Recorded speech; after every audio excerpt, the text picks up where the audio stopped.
नमस्कार विद्यार्थी मित्रांनो. आपण IBPS आणि TCS पॅटर्नच्या ज्या काही परीक्षा होतात, पॅटर्न म्हणल्यापेक्षा हे एक एजन्सीज आहेत. IBPS आणि TCS या एक्झाम घेणाऱ्या एजन्सीज आहेत आणि या एजन्सीजला रेल्वेची रिक्रुटमेंट, इन्शुरन्स एक्झामची रिक्रुटमेंट, बँकिंगची रिक्रुटमेंट, आता हल्ली शिक्षक भरती, टेट वगैरे या सगळ्या रिक्रुटमेंट त्यांना त्या करण्याचा अधिकार दिलेला आहे की तुम्ही आम्हाला ते सगळं फायनल रिझल्ट तयार करून आम्हाला यादी द्या असं सांगितलेलं आहे. तर हे जे TCS आणि IBPS एक्झाम कंडक्ट करणारे लोक आहेत, तर सध्या यांच्या पेपरचा जो पॅटर्न आहे, मग ती परीक्षा कुठलीही असो, आता येणाऱ्या काळामध्ये NTPC असो की अजून महावितरणच्या वगैरे परीक्षा आहेत वाटतं, त्या म्हणजे कोणती परीक्षा जर घेतली तर त्यांचं एक ठरलेलं पॅटर्न आहे. तर त्या पॅटर्ननुसारच ती परीक्षा कंडक्ट करतात. मग सिलॉग नावाचा चॅप्टर आहे, तर त्याच्यावर 5 प्रश्न, स्टेटमेंट्स आणि assumption, statement conclusion, statement and course of action, असे काही जर चॅप्टर्स असतील, असर्शन रिझन वगैरे असे चॅप्टर जर असतील, तर त्याच्यावरती एक 8-10 प्रश्न, sitting arrangement and placing arrangement किंवा पझल्स म्हणूयात आपण. नुसतं सिटिंग आणि प्लेसिंग वरच असणार नाही, पझल्सच्या वेगवेगळ्या टाईप वरती प्रॉब्लेम्स असतील, त्याच्यावरती एक प्रॉब्लेम, ब्लड रिलेशन्स वरती, डायरेक्शन सेन्स वरती. आणि एक आणखी एक महत्वाचा चॅप्टर आहे, तो मॅथमॅटिकल इनइक्वॅलिटी नावाचा एक चॅप्टर, प्रत्येक चॅप्टर आहे, 1 नंबर चॅप्टर आहे, राईट. आणि या टॉपिक वरती परत मी जसं सिलॉग या चॅप्टरच्या बाबतीमध्ये सांगितलं होतं की मिनिमम 5 असतात, त्याच्यापेक्षा जास्तच असतं. तसं या टॉपिक वरती सुद्धा मिनिमम 5 असते, कमीत कमी 5 असते. बाकी त्याच्यापेक्षा जास्तच असतील, पण कमी असणार नाही. तर हे मॅथमॅटिकल इनइक्वॅलिटी नावाचा जो चॅप्टर आहे, त्या चॅप्टर मध्ये मॅथमॅटिकल हा जो शब्द लागलेला आहे, तर तो काही पोरांना ॲलर्जिकल वाटतो. मला त्याच्यामध्ये ॲलर्जी वाटते, याला गणिताशी संबंधित आहे. तर माझं तर एक वैयक्तिक असं मत आहे गणित त्याच्यामध्ये, पण त्याच्यामध्ये जी सोडवण्याची स्किल आहे, त्या स्किल मध्ये मॅथ्स लेस आणि डोळे जास्त काम करतात. तुला बघता येतं म्हणजे एखादा परीक्षा देणारा पोरगा आहे, तर त्या पोराला मोतीबिंदू आहे का नाही चेक केलेले आहे, कारण बाकी त्याच्यामध्ये फार काही नाहीये. त्याला फक्त बघायचंय, असं असं होतं, ठीक आहे, हे उत्तर हे असं असं होतं, हे उत्तर हे असं असं होतं, हे उत्तर. कारण आणि IBPS TCS परीक्षेचा आणखी एक गंमत काय माहितीये का, की या परीक्षांमध्ये तुम्हाला नंबर ऑफ क्वेश्चन्स आणि टाइम परत कॉन्ट्रडिक्टेड प्रोपोर्शन मध्ये आहे, राईट. त्याचं व्यस्त प्रमाणामध्ये आहे, खूप नंबर ऑफ क्वेश्चन्स जास्त आहेत, वेळ कमी आहे आणि ऑनलाईन परीक्षा देतात तुम्ही. आणि आणखी एक गंमत अशी की इथल्या क्वेश्चन्सची लेंथी, थोडे क्वेश्चन्स लेंथी असतात. तर याला सोडविण्याची एक टेक्निकच तुम्हाला डे 1 पासून तुमच्याजवळ असली पाहिजे. तर त्याच्यावरती तुमचं काम झालं पाहिजे. आणि म्हणून मग इथं या टॉपिक पुरतं तरी रिझनिंगमध्ये असंख्य टॉपिकच्या बाबतीमध्ये त्या लेवलला निवडूनच ठेवलेलं आहे की डोकं अभ्यास करताना लावायचं, परीक्षेमध्ये डोळ्यांनी पेपर सॉल्व्ह करायचं, परीक्षेत डोकं नाही लावायचं. कळ. तर आपण आता टॉपिक कडे येऊया. आज आपण मॅथमॅटिकल इनइक्वॅलिटी नावाचा चॅप्टर घेतलाय हातावरती.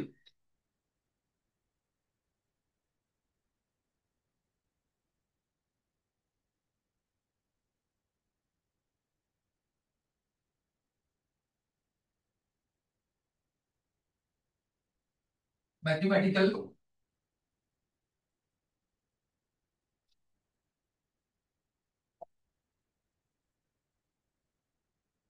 इनइक्वॅलिटी,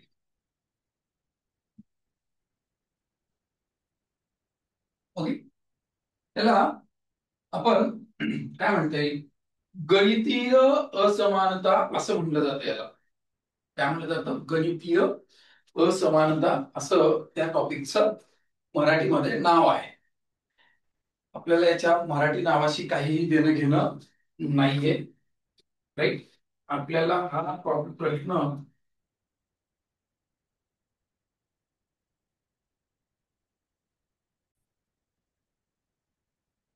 तर मग त्याच्या नावावर काय करतोयस? राईट.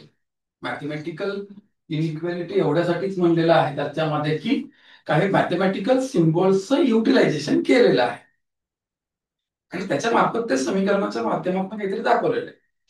पण तुला जर त्या सगळ्या गोष्टींची भीती वाटत असेल तर तू अगोदरच त्याच्यात ते सगळं काढून टाक की हे गणितावर आधारित आहे डोक्यातला अधिकार. राईट. मग आता आपण काय करूयात की आपल्याला या टॉपिक मध्ये काही मॅथमॅटिकल सिम्बॉल्सचं युटिलायझेशन होतं. राईट. तर सगळ्यात पहिल्यांदा आपण यांच्या प्रश्नांचं स्वरूप कसं असतं चेक करूया. याच्या प्रश्नांचं स्वरूप असतं, मला काही पहिल्यांदा स्टेटमेंट दिलेली असतात.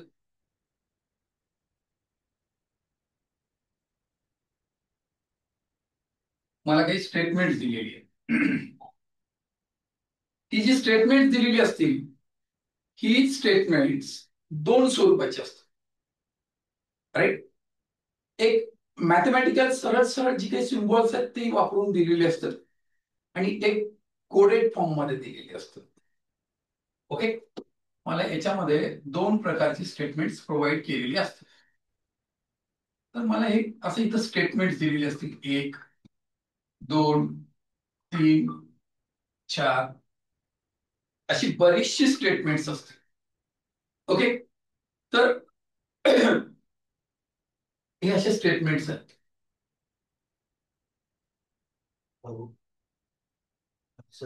आणि याच्यावरती काही कन्क्लुजन्स दिलेले असतात.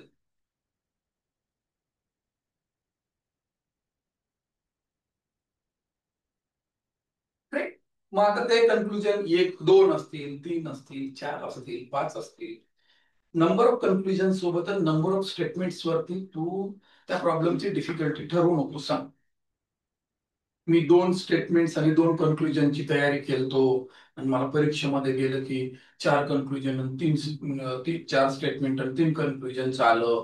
हा मला काही जमलंच नाही. एकदा कन्सेप्टच शिकून घ्यायचा की त्याच्यानंतर त्यांनी काहीही दिलं त्याच्यातलं तर तुला आलं पाहिजे. मग याच्यावरती कन्क्लुजन्स असतात. समजा ही नावाचं कन्क्लुजन आहे, डी आहे, सी आहे, डी आहे. जसं सिलॉग मध्ये दिलेली स्टेटमेंटचे कायमस्वरूपी सत्य विधान असतात, तसं याच्यामध्ये पण दिलेली विधानं दिलेली स्टेटमेंट्स ही कायमस्वरूपी सत्य असतात. राईट. आणि या ठिकाणी हे जे कन्क्लुजन्स दिलेली आहेत हे कन्क्लुजन्सची ट्रूथ व्हॅल्यू काढायची असते. जसं की आपण सिलॉग मध्ये पण तसंच करतो, कन्क्लुजन्सची सत्यता चेक करत असतो. इथं सुद्धा आपल्याला कन्क्लुजन्सची सत्यता चेक करायची आहे. म्हणजे ही जे निष्कर्ष काढलेले आहेत या निष्कर्षांची सत्यता पडताळायची आहे. राईट. दिलेल्या विधानांवरून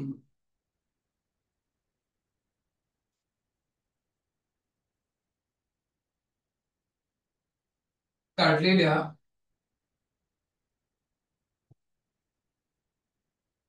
निष्कर्षांची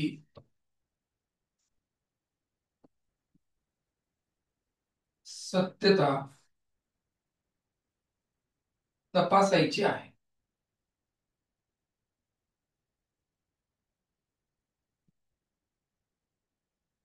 राईट.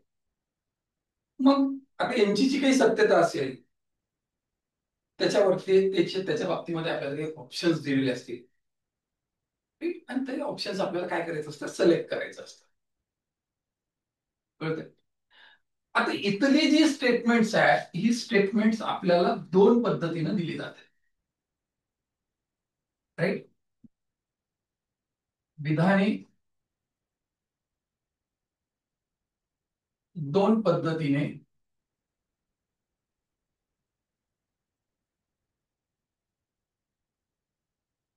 दिली जातात.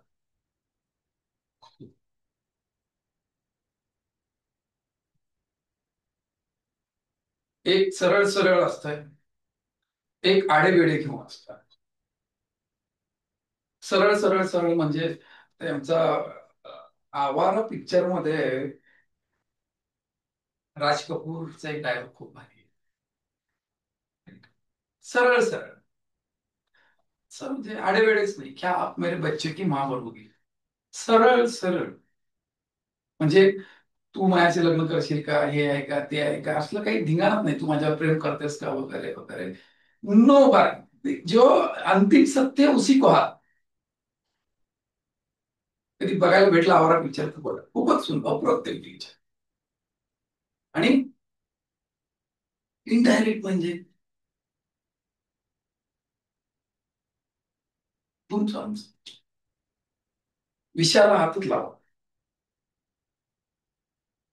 नाही. मग इथं सुद्धा दोन पद्धतीने, एक सरळ सरळ डायरेक्ट मॅथमॅटिकल स्टेटमेंट दिलेले असतात, गणितीय.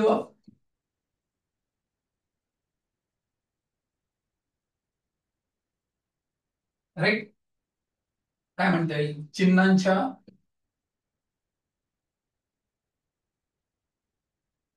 वापर केलेली विधान असते.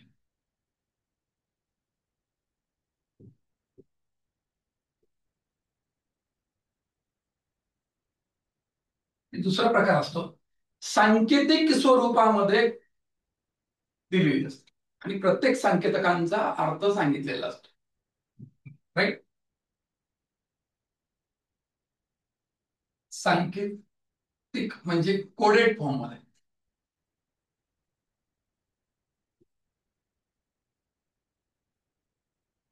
स्वरूपात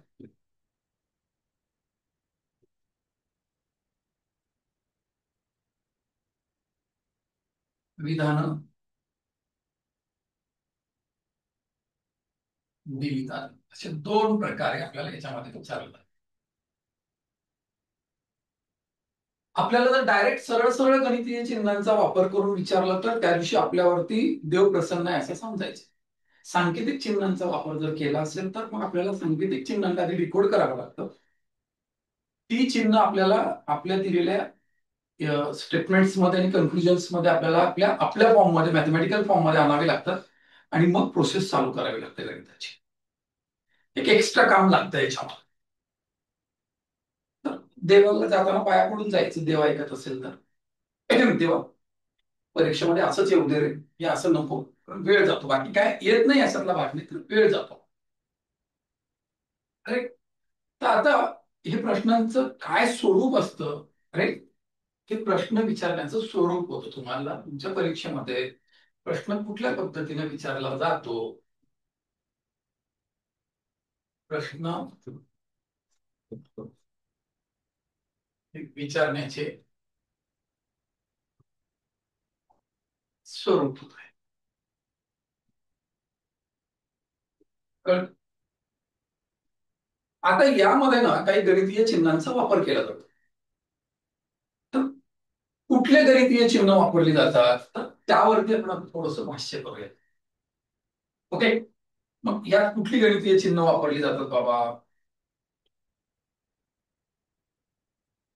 तर दुसरा पॉइंट असेल वापरली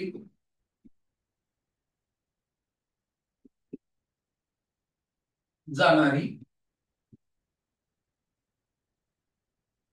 गणितीय चिन्हे.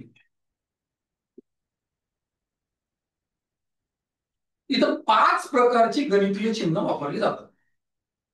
किती प्रकारची? 5 प्रकारची गणितीय चिन्ह वापरली जातात. एकूण 5 प्रकारची. राईट. 5 प्रकारची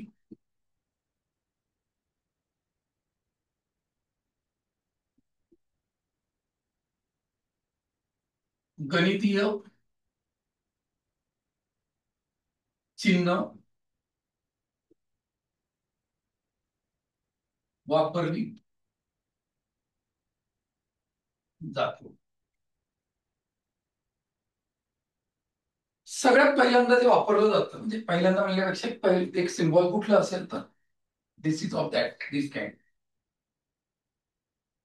एक असतो. एक असतं. आणि यांचं काही हायब्रिड मॉडेल्स आहेत. आता याचं याच्यासोबत हायब्रिडायझेशन, याच्यासोबत हायब्रिडायझेशन आणि ह्या दोघांचं हायब्रिडायझेशन यायचंय बाजारामध्ये, अजून आलं नाही. तुमच्यापैकी कोणी शास्त्रज्ञ होणार असेल तर ह्या दोघांचं हायब्रिडायझेशन करायचं. राईट? म्हणजे कसं म्हणतोय, एक प्रकार असा असू शकतो इक्वल टू असं जेव्हा असतं ना, तर हे अशा पद्धतीने दाखवतात.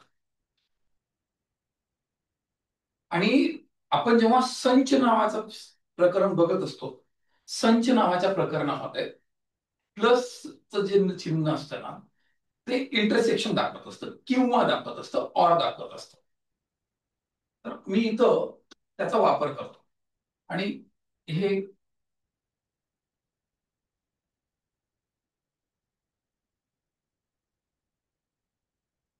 हे असं चिन्ह बाजारामध्ये हे यायचे आता आलं नाही. राईट? आता आपण त्याच्या काय बघता येईल, काय म्हणता येईल त्याला, यांच्या मिनिंग्स वरती. तर हे प्लसचं जे चिन्ह असतं ना, हे किंवा असा असतो त्याचा. संचच्या थिअरीमध्ये जाऊन जर आपण त्याचा विचार केला तर त्याचा अर्थ असा असतो किंवा.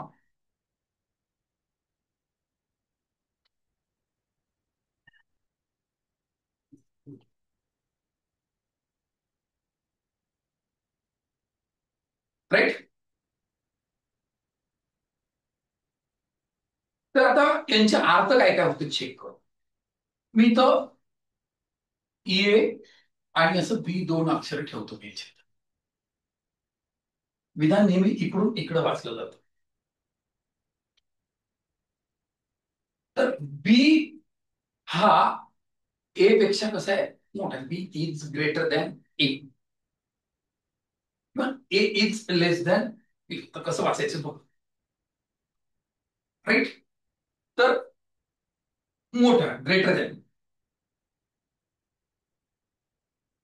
मोठा आहे. हे काय सांगतोय,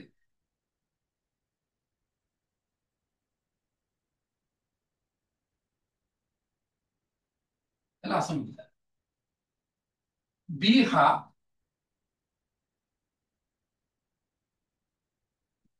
ए पेक्षा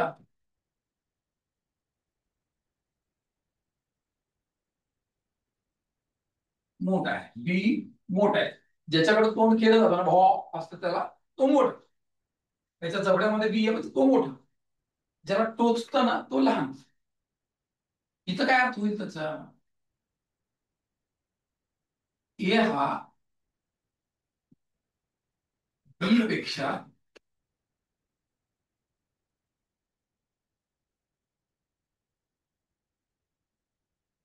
लहान आहे. ए हा बी पेक्षा कसा आहे, लहान आहे. स्टेटमेंटच्या नेचरवर डिपेंड करा. म्हणजे तुला परीक्षेमध्ये सुद्धा स्टेटमेंटची जी डायरेक्शन असेल ती दोन प्रकारची असेल. राईट? आता तुला इथं इथं वर्कआउट करायचं हे ए बी. तर याचं पण डिस्क्रिप्शन किती पद्धतीचं असेल, दोन पद्धतीनं असेल. ए हा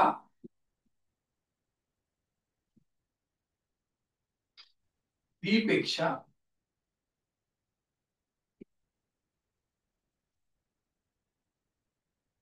मोठा आहे. बघा ना, भोंगा कोणाच्या बाजूने आहे, एच्या बाजूने आहे.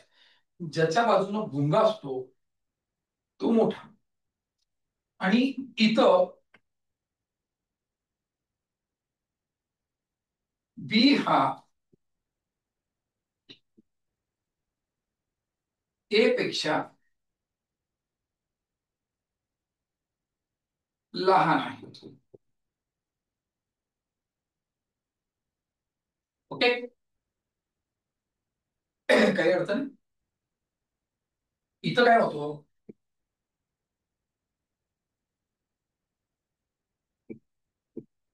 ए व बी हे समान आहेत.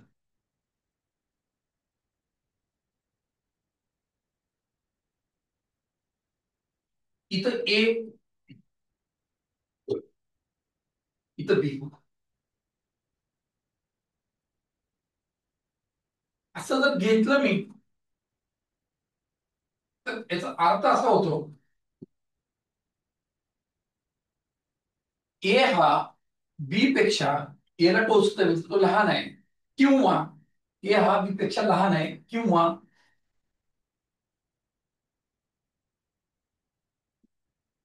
या दोन विधानांचं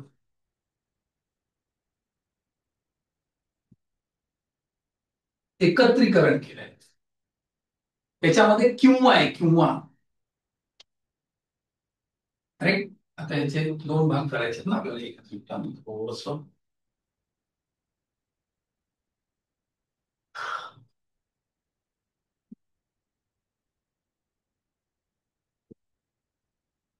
इथं असं लिहू शकतो मी, ए हा बी पेक्षा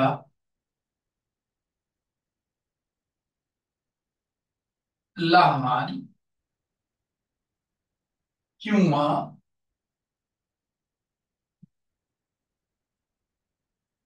बरोबर आहे. राईट. आणि या ठिकाणी बी हा, त्यानुसार कसं होतं, बी हा ए पेक्षा मोठा किंवा बरोबर आहे. तुला कसं वाचायचं तू वाचवा. मी तेव्हा तुला दावणीला बांधून ठेवणार नाही. राईट. मी तर म्हणतो वाचूच नको, डोक्याला टेन्शनच नको तुझे. राईट. इथं ए, इथं बी हे एक विधान आहे,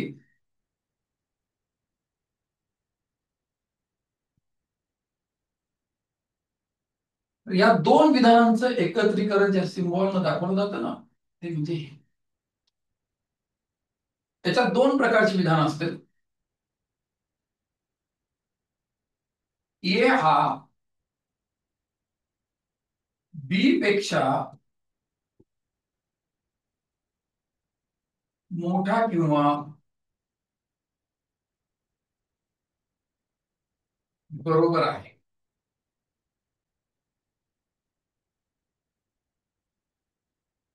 आणि इकडे बी हा ए पेक्षा लहान किंवा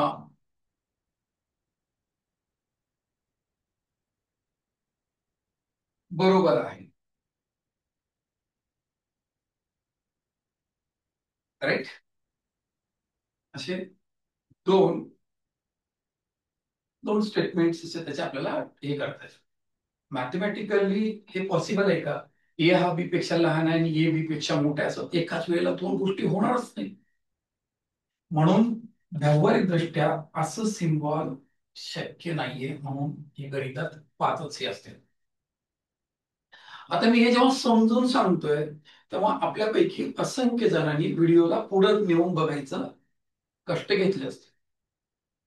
हे सांगण्यामागचा हेतू असा आहे की जसं सिलॉग नावाच्या चॅप्टरमध्ये आपल्याला पॉसिबिलिटी आणि आयदर ऑफची केस ओळखता आली, की तो चॅप्टर आपल्याला परफेक्ट जमला, ही जशी लिटमस टेस्ट आहे त्या चॅप्टरच्या बाबतीमध्ये. आणि सम नॉटची केस आपल्याला हाताळता आली, विधानं सम नॉटची जर दिली असतील तर ते आपल्याला जर हाताळता आलं, त्याच्यावरची जर कन्क्लुजन आपल्याला ड्रॉ करता आली, तर आपण त्या चॅप्टरमध्ये माहेर झालो तसा अर्थ. या चॅप्टरची पण एक लिटमस टेस्ट आहे. तुम्हाला या चॅप्टरचे कन्क्लुजन जेव्हा आयदर ऑर मध्ये असतात, आणि ती तुम्हाला डिफाईन करता आली की तुम्ही परफेक्ट झाला असा अर्थ. आयदर ऑर म्हणजे हे किंवा ते. आता हे किंवा ते, तशी इथं इथं चान्सेस आहेत का याच्यामध्ये हे किंवा ते? नाही. ह्याच्यात तसं आहे का? नाही. ह्याच्यात तसं आहे का? नाही. हे स्वतंत्र आहेत त्यांच्यामध्ये. म्हणजे काय म्हणता येईल ते, हे प्रायमरी आहे. जसं पदार्थ विज्ञानामध्ये मूलद्रव्य ही स्वायत्त असते. रसायनशास्त्रामध्ये, पदार्थ विज्ञानामध्ये सॉरी रसायनशास्त्रामध्ये मूलद्रव्य स्वयंनिर्मित आहे. ते त्यांच्यामध्ये दुसरं कोणीच नाहीये. तसं ही स्वयंनिर्मित आहे, त्यांच्यात दुसरं कोणीच नाहीये. पण दोन मूलद्रव्य एका जागी आल्याच्या नंतर जसं संयुग तयार होत आहे, तसं हे दोन मूलद्रव्य एका जागी आल्याच्या नंतर हे जे संयुग तयार झाले, हे किंवा ते. तसं किंवा आयदर ऑरची जी केस आहे ती फक्त या दोन सिम्बॉल मध्येच तयार होऊ शकते. इतर कुठेही आयदर ऑरची केस तयार होत नाही. प्रत्यक्षामध्ये असं असताना आपल्याला जर कन्क्लुजन मध्ये असे दोन कन्क्लुजन दिले गेले असतील तर ते दोन मिळून आयदर ऑर तयार होत आहे. मी आणखी याच्या पुढे जाऊन तुम्हाला समजून सांगतो. राईट. तर हे सगळं पाच सिम्बॉल एक्सप्लेन करण्याचं एकच रिझन आहे की आयदर ऑर तेव्हाच येतं जेव्हा हे असं असताना ऍक्च्युअल मध्ये असं आहे असं न देता त्याचे दोन तुकडे करून जर मला तिथं दोन कन्क्लुजन्सच्या फॉर्म मध्ये दिलं असेल तर ते आयदर ऑर पेअर तयार करतं. अन्यथा दुसऱ्या कुठल्याही केसमध्ये असं असताना आयदर ऑर असू शकत नाही. राईट. आता मी थोडस आणखी पुढे जातो. आता मी सांगितलं तुम्हाला की स्टेटमेंट्स हे दोन प्रकारचे दिले जातात. एक सरळ सरळ स्टेटमेंट दिलं जातं, मॅथमॅटिकल स्टेटमेंट दिलं जातं, आणि एक दिलं असतं सांकेतिक स्वरूपाच्या रूपामध्ये दिलं जातं. राईट. आपण त्याच्याविषयी थोडस बोलूया. त्याच्यावर बोलणं गरजेचं आहे कारण आपल्याला ते कळलं तर आपण व्यवस्थित जाऊ शकतो. त्याचे या उदाहरणाला सोडवण्याचे टप्प्या मी ज्या टप्प्याने एक्सप्लेन करतो त्याच टप्प्याने आता हे मेमोराईज करा. कळ.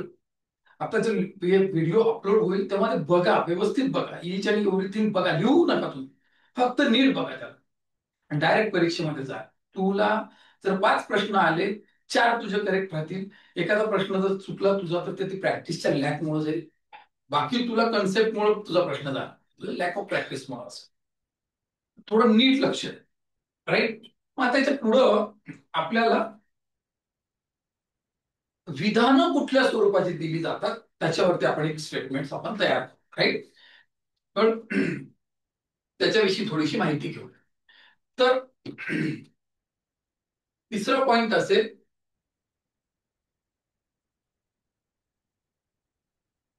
विधानांचं विधानांचे दिलेल्या विधानांचे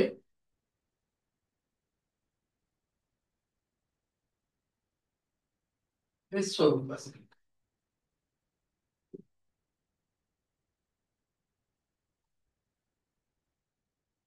कळलंय. आपल्याला जी काही विधानं दिली जातात त्या विधानांचं काहीतरी फॉर्मॅटिंग असतं. आपल्याला ते एका विशिष्ट पद्धतीनं दिलं जातं. तर ते दिलेली जी विधान आहेत ती दोन पद्धतीनं दिली जातात. राईट. तर हे विधानांचे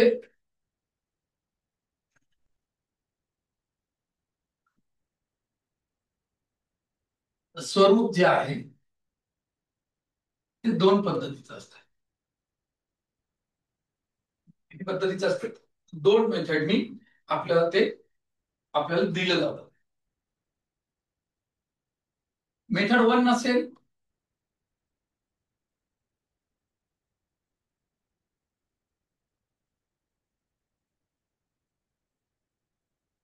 सरळ गणितीय चिन्हांचा वापर करून दिलेलं असतं. Direct using mathematical symbols. आता जे मी पाच सिम्बॉल्स दाखवले त्या पाच चिन्हांचा वापर करून काय केलं जातं, सरळ सरळ विधानं दिली जातात. राईट. राईट. संबंध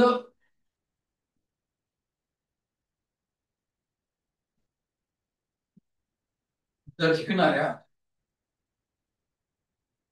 पाच चिन्हांचा सरळ सरळ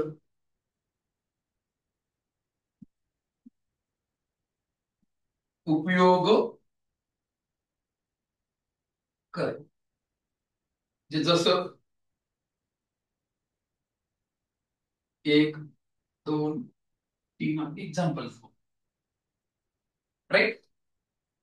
तीन याच्यामध्ये आपण जर एक्झाम्पल्स घ्यायचे ठरवले,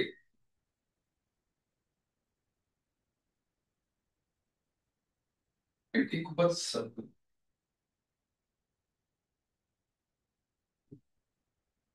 हे बघा, A is greater than B, equal to C, D, असं सरळ सरळ दिलं जातं, right. P is equal to Q, right. A R, A S equal to T, हे यू इक्वल टू टी, हे झेड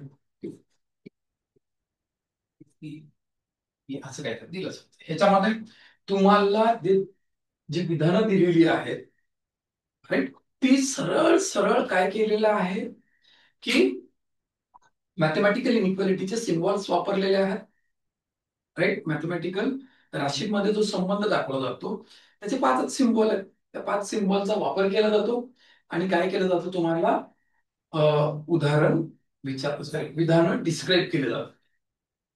आणि मग खालचे जे निष्कर्ष असतात ती सुद्धा तुम्हाला सरळ सरळ त्या पाच चिन्हांचा वापर करूनच काय केले जातात, दिली जातात, राईट. आता याच्यातली मेथड टू जी असेल ती थोडीशी डेंजर असते. डेंजर म्हणल्यापेक्षा काय केलं जातं,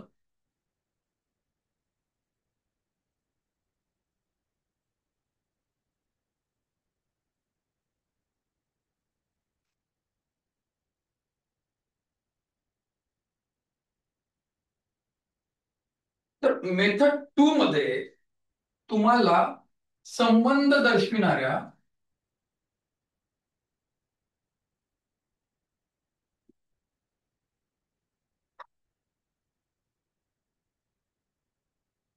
संबंध दर्शविणाऱ्या पाच चिन्हांना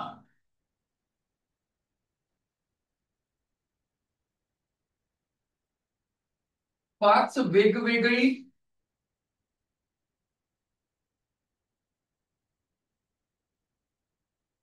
सांकेतिक चिन्ह वापरली जातात.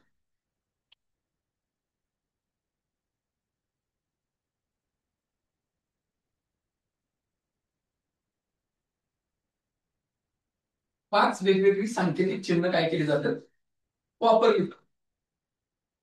आणि या पाचही सांकेतिक चिन्हांचं वर्णन त्या चिन्हांच्या समोर दिलं जातं, राईट.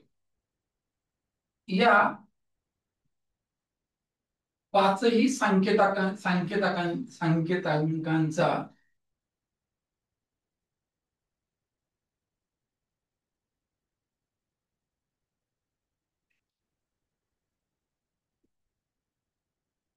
अर्थ त्या चिन्हांच्या समोर सांगितलं जातं.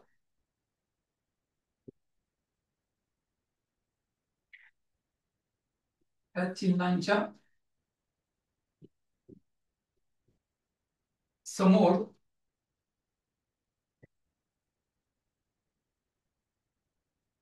सांगितला जातो.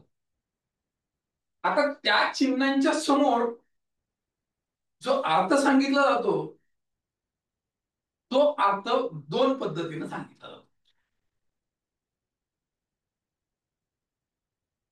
चिन्हांच्या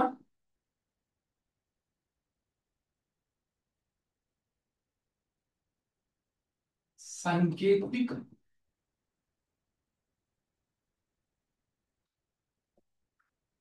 चिन्हांचा अर्थ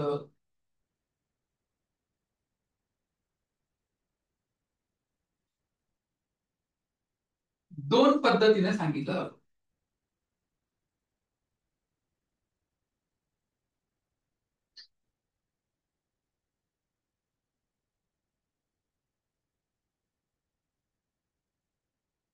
किती पद्धतीने सांगितला जातो? दोन पद्धतीने सांगितला जातो. आता सांकेतिक चिन्हांचा अर्थ दोन पद्धतीने सांगितला जातो, तर दोन कुठल्या कुठल्या पद्धती असते? राईट. तर सांकेतिक चिन्हांचा अर्थ जर दोन पद्धतीने सांगितला जात असेल, तर त्या दोन पद्धती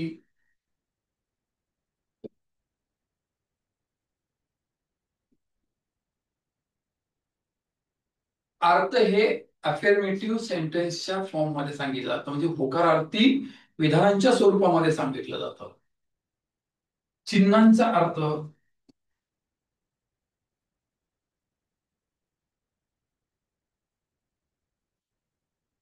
होकारार्थी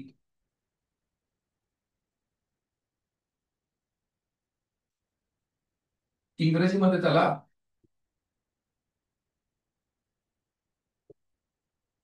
अफर्मेटिव्ह सेंटेन्स, राईट,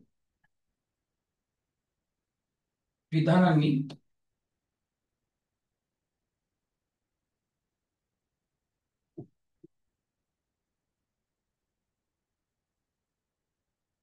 सांगितला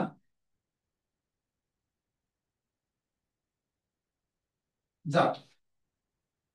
म्हणजे चिन्हांचा अर्थ एका ठिकाणी होकारार्थी म्हणजे अफर्मेटिव्ह सेंटेन्सनी सांगितला जातो, तर दुसऱ्या ठिकाणी चिन्हांचा अर्थ हा निगेटिव्ह सेंटेन्सनी सांगितला जातो, नकारार्थी विधानांच्या साह्याने सांगितला जातो.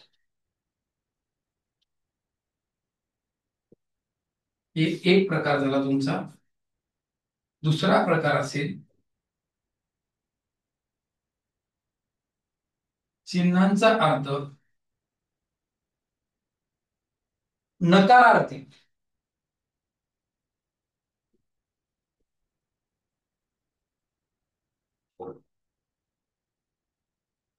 विधानांनी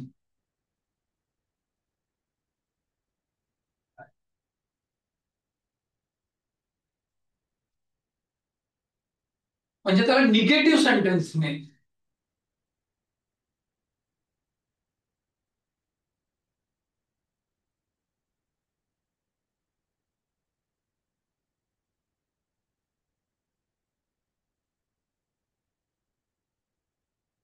सांगितलं जातो.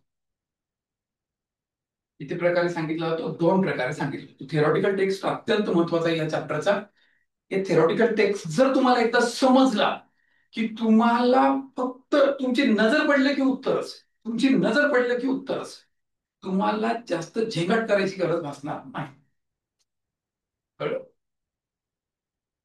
तुम्ही या थेरॉटिकल टेक्स्ट कडे जर दुर्लक्ष केलं तर तुमचा भाषा बुजणार. राईट. या चॅप्टरचे 5-6 जे काही बीट्स येतील त्याचे मार्क्स पैकीच्या पैकी मिळून देण्याचे काम माझं. पण हे लेक्चर नीट बघा. राईट. असे दोन प्रकार. आता मी येतो थोडस पुढं. मला जर सरळ सरळ दिलं असं तर मला काही प्रॉब्लेम नाहीये, मी डायरेक्टच उदाहरण सॉल्व्ह करू शकतो. पण मला सांकेतिक स्वरूपांमध्ये चिन्हांना जर त्यांनी एक्सप्रेस केलं तर मी काय करायचं, नाही का? मग आपण त्याच्यावरती थोडस आता बोलूयात. राईट. तर त्याच्या संदर्भात बोलताना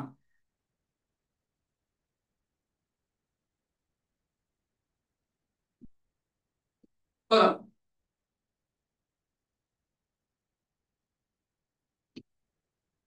चौथा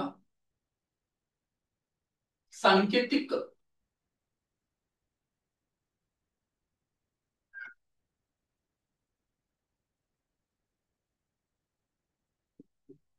चिन्हांच्या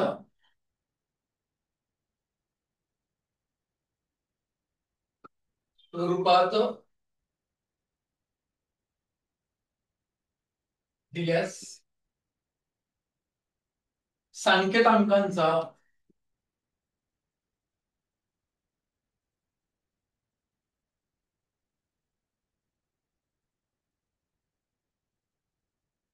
अर्थ लावणे.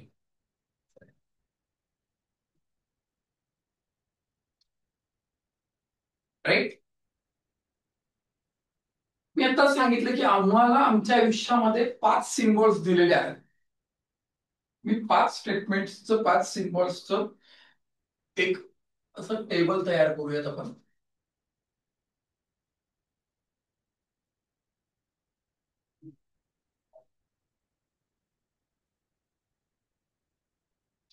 ओके. हे सांकेतिक विधानं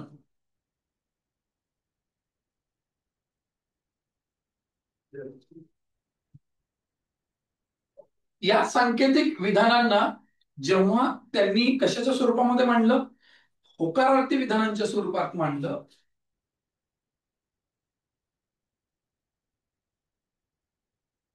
सांकेतिक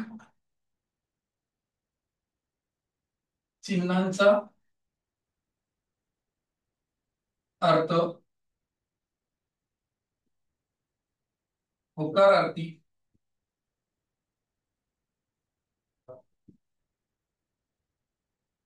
विधानांच्या स्वरूपात आणि सांकेतिक चिन्हांचा अर्थ नकारार्थी विधानांच्या स्वरूपात.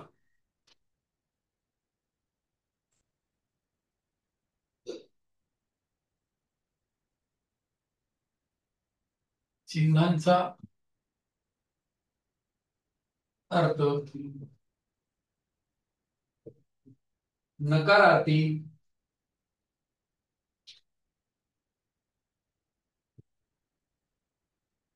विधानांच्या स्वरूपात आणि नेमका अर्थ मग आपण इथं गणितीय काय म्हणता येईल त्याला, विधान.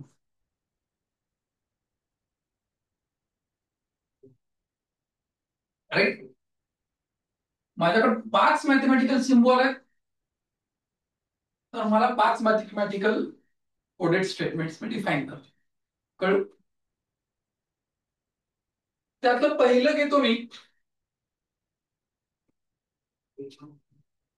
ए डेल्टा बी. माझा ऐका. आता मी हे डेल्टा वापरलं म्हणजे ह्या डेल्टाचं युनिव्हर्सली असंच होतं असं नाही. त्या डेल्टाचा त्यांनी जे काही अर्थ दिला असेल ते दिला असेल. कळलं. हे असंच होईल असं नाही. राईट. मी आता उचललं, माझ्या मनाला वाटतं तर मी लिहितोय, त्याच्या मनाला जे वाटेल ते लिहिल, त्याच्या मनाला जे वाटलंय त्याचा अर्थ काढूनच उदाहरण सोडवायचं. राईट. म्हणजे हे पाठ करशील त्याच्या डोक्याला ताण. राईट. मग हे ए लॅमडा बी, ए पाय बी, ए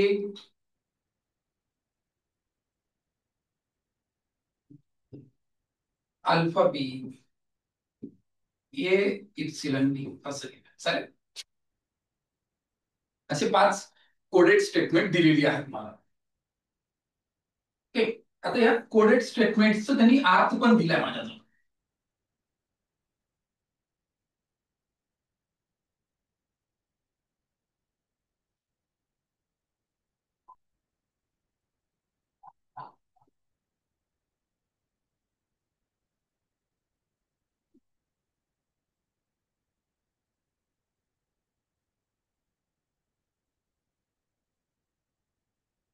ओके. आता मला हे दिलंय, त्याच्यासमोर त्याचा अर्थ ते देतात. ते देत असताना त्यांचं जे डिस्क्रिप्शन असतं ते 2 स्वरूपाचं असतं. एक तर होकारार्थी स्वरूपामध्ये असेल किंवा नकारार्थी स्वरूपामध्ये असेल. तर तो कशा पद्धतीने काड्या करतो आपल्याला ते चेक करू. आणि त्याला काड्या ज्या करतो तो तर तेवढ्याच पद्धतीने कार्य करेल, त्याच्यापेक्षा एक्स्ट्रा काही काढे करू शकणार नाही. मग आता मी त्याचा अर्थ घेतो. तर त्यांनी असं दिलं समजा इथं आपल्याला.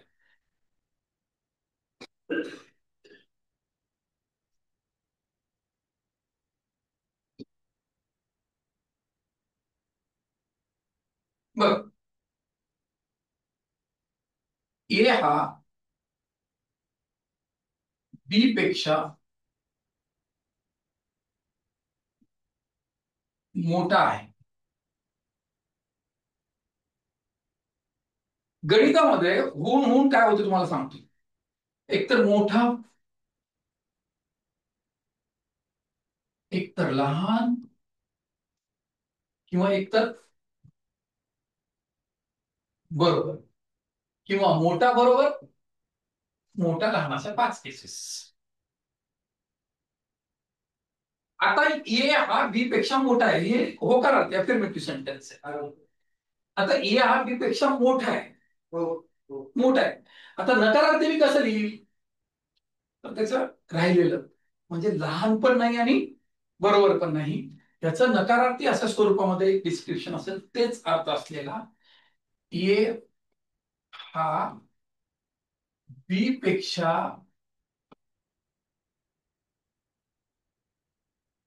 लहान किंवा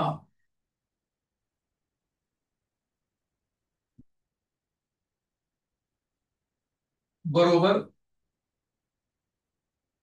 नाही. ए हा बी पेक्षा लहान पण नाही आणि बरोबर पण नाही. ह्या दोनही विधानांचा एकच अर्थ आहे. त्या दोनही विधानांचा एकच अर्थ आहे, एक सेम अर्थ निघतो त्याचा. राईट. इथं आलं ए हा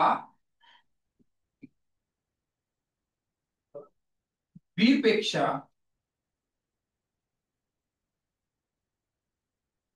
लहान आहे. आता लहान आहे असं सांगितलं आहे, हे आहे म्हणजे काय नाहीये, मोठा नाही आणि बरोबर नाही. बरोबर. तर याच अर्थाने असंच्या असं, पण डिस्क्रिप्शनची स्टाईल वेगळी, ती कशी लिहिलेली असेल. ए हा बी पेक्षा लहान आहे म्हणजे काय नाहीये, मोठा नाहीये आणि बरोबर नाहीये, पेक्षा मोठा किंवा बरोबर नाही. आता मी काय करतो, ए बरोबर आहे असं. ए हा बी च्या बरोबर आहे.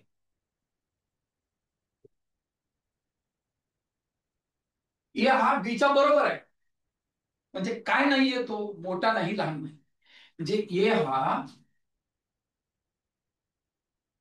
बी पेक्षा लहान किंवा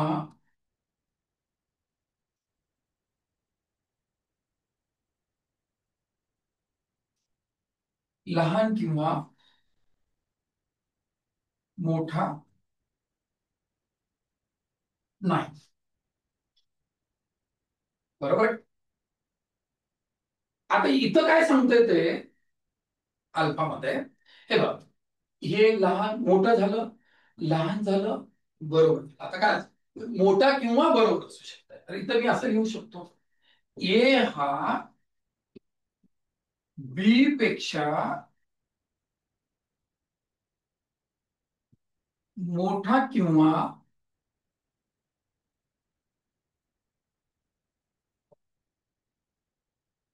बरोबर आहे. राईट.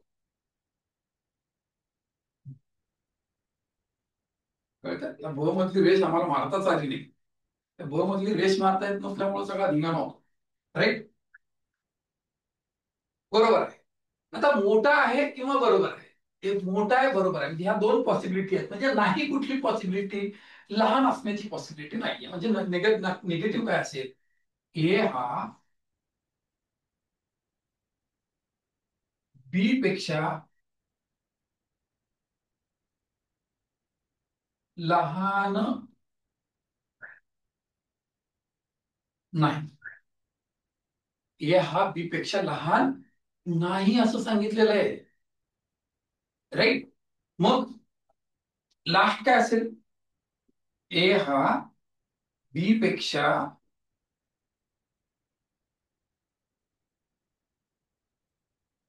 लहान किंवा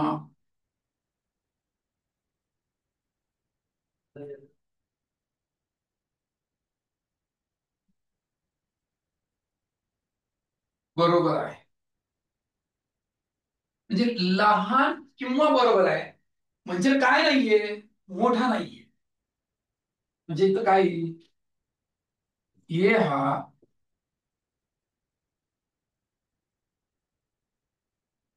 बी पेक्षा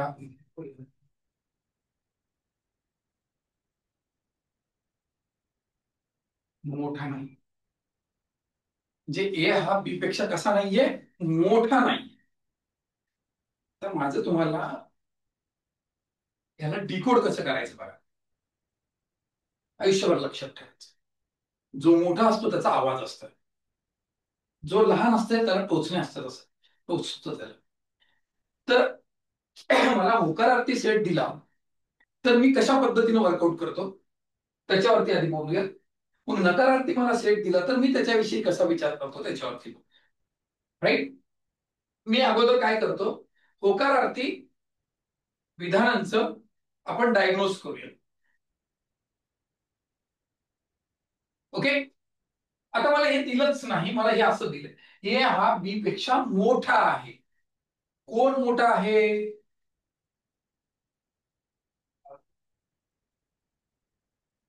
ए आणि बी असं आहे. तर ए आणि बी मध्ये ए हा बी पेक्षा मोठा आहे असं सांगितलेलं आहे. राईट. हे ए आणि हे बी. कोण मोठा आहे? ए मोठा आहे. म्हणजे आवाज कुणाचा आहे? मोठा कोण आहे? आवाज कुणाचा आहे? आवाज आवाज आवाज कुणाचा आहे? एचा आहे. जो मोठा असतो त्याचा आवाज असतो, मोठा असतो त्याचा आवाज असतो. दिस इज राईट. ए हा बी पेक्षा लहान आहे. कोण लहान आहे? ए लहान आहे. जे लहान असेल त्याला पोचणे असते.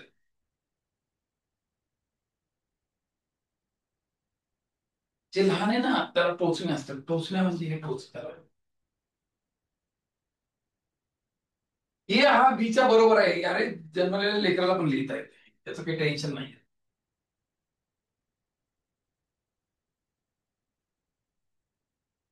राईट. इथं काय सांगितलं, ए हा बी पेक्षा मोठा आहे किंवा बरोबर आहे. मोठा आहे. कोण आहे? ए आहे. जो मोठा असेल त्याचा आवाज असेल किंवा बरोबर आहे म्हणून किंवा बरोबरच चिन्ह असं खाली हायब्रिड. ए हा बी पेक्षा लहान आहे किंवा बरोबर आहे. म्हणजे कोण लहान आहे? ए लहान आहे. जे टोचणी ए ला किंवा बरोबर आहे. हे असे असं जर दिलं असतं मला तर त्याचे अर्थ असे राहिले असते. असं नाही की या डेल्टाचा अर्थ असाच होतोय, हे युनिव्हर्सल ट्रूथ नाहीये. हे आत्ता दिलेल्या डिस्क्रिप्शनच्या पुरतं आहे. तो तिथं त्याचं डिस्क्रिप्शन त्याच्या स्टाईलनं ते लिहिते. राईट. आता आपण काय केलं, सिम्बॉल, संकेतांक, त्यांचा अर्थ, होकारार्थी अर्थ आणि त्याच्यावरनं मला अपेक्षित असलेलं गणितीय विधान लिहून घेतलं. म्हणजे माझ्या डेल्टासाठी हे सिम्बॉल असेल, लॅम्बडासाठी ते सिम्बॉल असेल, फाय साठी हे असेल, त्याच्यासाठी ते असेल, ते केलं आता. जर मला निगेटिव्ह विचार दिले, मला निगेटिव्ह दिलं हे आणि ह्याच्यासमोर हे निगेटिव्ह फॉर्मॅटमध्ये दिलं, तर माझा विचार कुठल्या पद्धतीने झाला पाहिजे आपण त्याच्यावरती एकदा बोलूया. मी लिहिताना या दोघांचा अर्थ समानच ठेवलेला आहे. ए हा बी पेक्षा लहान नाही, बरोबर नाही. लहान पण नाहीये, बरोबर पण नाहीये. म्हणजे राहिलं काय? मोठं आहे. म्हणजे कोण मोठा आहे? ए मोठा आहे. ए मोठा आहे. जो मोठा असतो त्याची मज्जा असते बाबा, त्याचा आवाज असतो. राईट. आता ए हा बी पेक्षा मोठा नाही, हे लहान, मोठा नाही बरोबर नाही, मोठा पण नाहीये आणि बरोबर पण नाहीये. म्हणजे काय राहिलं? लहान राहील. म्हणजे ए लहान आहे. लहान आहे म्हणजे त्याला टोचणे विचारायला. राईट. आता पुढे काय म्हणलं त्यांनी, या हा बी पेक्षा लहान नाही मोठा नाही. लहान नाही मोठा नाही म्हणजे आहे काय, बरोबर. पुढे काय म्हणलं त्यांनी, ए हा बी पेक्षा लहान नाही. लहान नाही म्हणजे काय असू शकतंय, मोठा असू शकतो किंवा बरोबर असू शकतो. कोण असू शकतो, ए मोठा असू शकतो किंवा बरोबर असू शकतो. आणि ए हा आता काय म्हणलेलं आहे याच्यामध्ये, की त्यांनी सांगितलं मोठा नाहीये. म्हणजे काय असेल, तो लहान असेल किंवा बरोबर असेल. ए हा लहान असेल किंवा बरोबर असेल. म्हणजे मला जर विधानं सरळ सोट स्वरूपात दिली नाही, ती मला अशा सांकेतिक स्वरूपामध्ये जर दिली, तर सांकेतिक स्वरूपामध्ये हे जे सांकेतिक चिन्ह वापरलेली असते, त्या संकेतांकांचा अर्थ, त्याला जे डिकोड करण्यासाठी हवी असलेली माहिती असते, ती माहिती माझ्याकडं दोन विधानांच्या स्वरूपात दिली जाते. एक होकारार्थी विधानांच्या स्वरूपात दिली जाते, नकारार्थी विधानांच्या स्वरूपात दिली जाते. होकारार्थी विधानांच्या स्वरूपात काय कसं लिहितात आणि नकारार्थी विधानांच्या स्वरूपात कसं लिहायला पाहिजे, सगळं याच्यामध्ये माझ्याकडनं सांगून झालेलं आहे. राईट. आता मी तुम्हाला या प्रश्नांना सोडवताना काय आपल्या स्ट्रॅटेजीज असल्या पाहिजेत त्याच्या संदर्भानं बोलायला चालू करतोय. ही प्रश्नाची स्ट्रॅटेजीच आहे, हे प्रश्न समजून घेतला मी आता. आता steps to solve the question. Right. आता पाचवा असा असेल, पाचवा पॉइंट,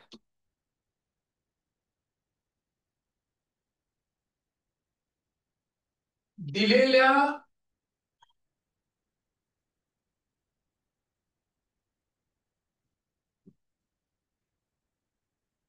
वेगवेगळ्या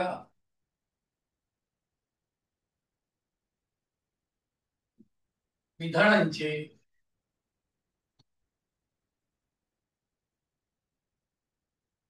संयुक्त विधान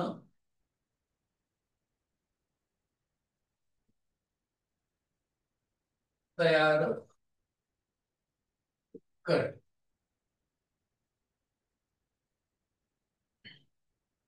आपल्याला आपल्या विधानांच्या यादीमध्ये दोन किंवा दोन पेक्षा जास्त विधानं दिलेली असतात. राईट. आणि दोन किंवा दोन पेक्षा जास्त जर विधानं दिली असतील, तर त्या दोन किंवा दोन पेक्षा जास्त विधानांना एका जागी करून एकच विधान तयार करायचं असतंय, की जे आपल्याला अनालाइज करायला सोपं जातं. राईट. दोन किंवा दोन पेक्षा जास्त विधानांना एका जागी करायचं असतं. राईट. मग आता याचं लिहितो तिथं, कळ, दिलेली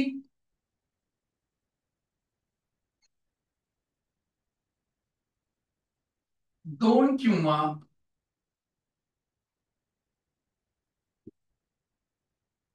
दोन पेक्षा जास्त विधान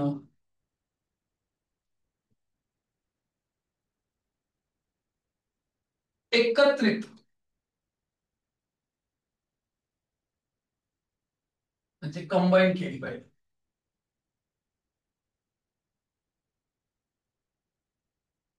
राईट. केली पाहिजे.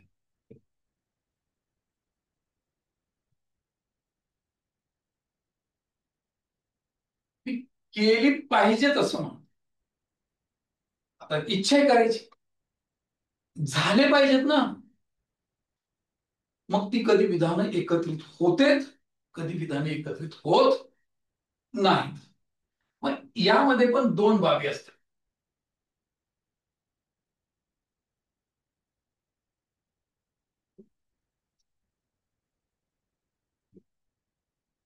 दिलेल्या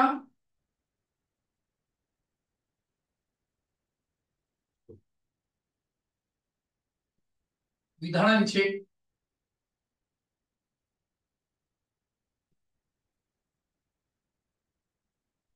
एकत्रीकरण होते किंवा दिलेल्या विधानांचं एकत्रीकरण होत नाही. लय अवघड असतो आपल्या नशिबाच. परीक्षा द्यायला जातो. परीक्षा म्हणजे काय? हा, कळलं. मलाही परीक्षा द्यायचं म्हणजे कठीणच असतं. सोपं काय असतंय? परीक्षा सोपी कधी असते? परीक्षेची तयारी सगळ्या अँगलने केली की परीक्षा सोपी असतं. मला परीक्षेच्या बाबतीमध्ये ना माणसानं अर्जुनासारखं असावं असं वाटतं.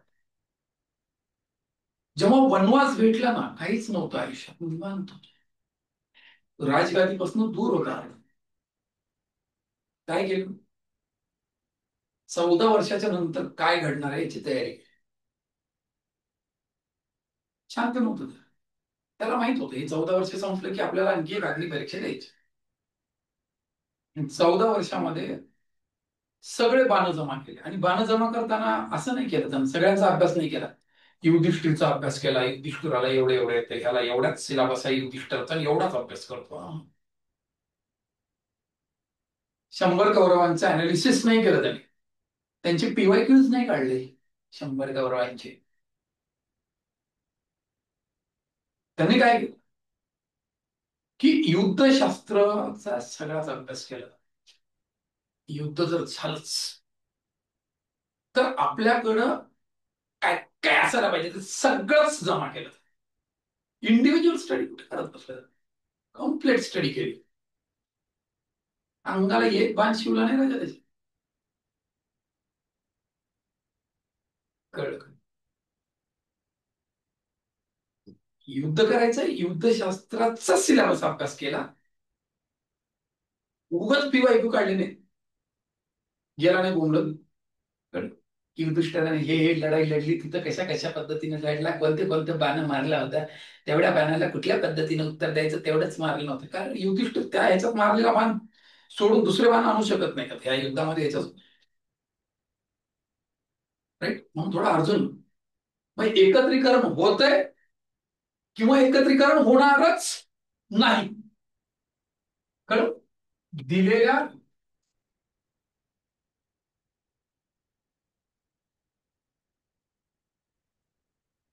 विधानांचे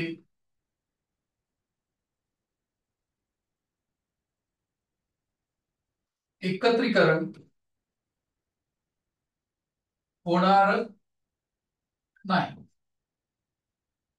एकतर दिलेल्या विधानांचं एकत्रीकरण होईल किंवा दिलेल्या विधानांचं एकत्रीकरण होणारच नाही. राईट? एकत्रीकरण झालं तर प्रश्नच मिटला. आता या दोघांच्या बाबतीमध्ये काही गोष्टी लक्षात ठेवायच्या.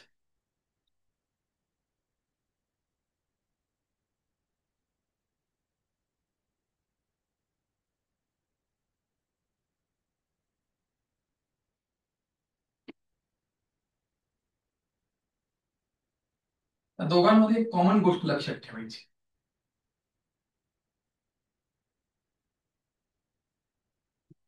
जर चे चिन्ह असेल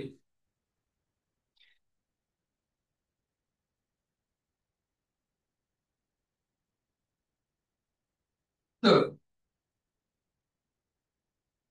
पी बरोबर क्यू दिलं तर एकत्रीकरण करताना तू असं लिहिलं पाहिजेस, पी क्यू, दो जिस्म है लेकिन जान है एकच. जर तुला त्यांनी ए इक्वल्स टू डी दिलंय तर तू काय लिहिलं पाहिजे, अशा पद्धतीने लिहायचं. राईट? जर तुला त्यांनी एस इक्वल्स टू डब्ल्यू दिलं, काय करायचं, एस आणि डब्ल्यू एकमेकांच्या खाली लिहायचे. हे आयुष्यभर लक्षात ठेवायचं दोन्ही केसमध्ये. आणि इथं एक एक्स्ट्रा गोष्ट लक्षात ठेवायची. काय लक्षात ठेवायची?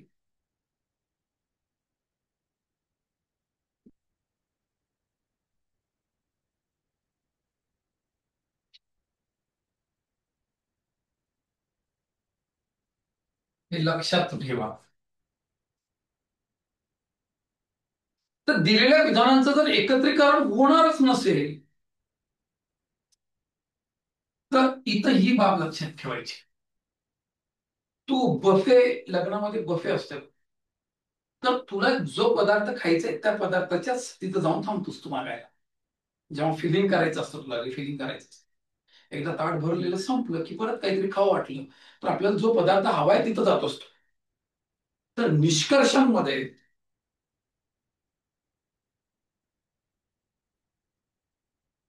निष्कर्षामध्ये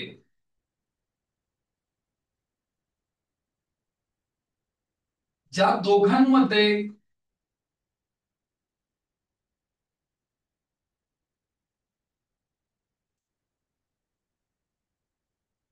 तुलना केलेली असते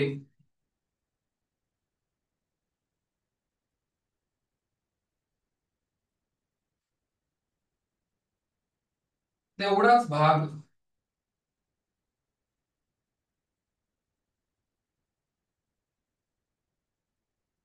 एकत्रित करा. तेवढाच भाग कंबाईन करायचा, त्याच्यापेक्षा एक्स्ट्रा भाग कंबाईन करायचा नाही. कळतंय? आता मला काय म्हणायचंय, तर विधानांचं संयुक्तीकरण करणं म्हणजे नेमकं काय करायचं, हे तर लिहिलंय मी असं. ओके. तर आपण याच्यात लिहायचं तुम्हाला. मी दोन केसेस तुमच्या पुढे घेतो. हे विधान.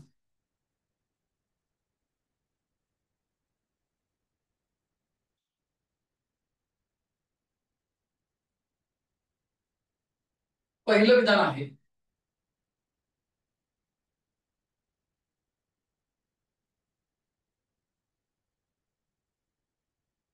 दुसरं विधान आहे,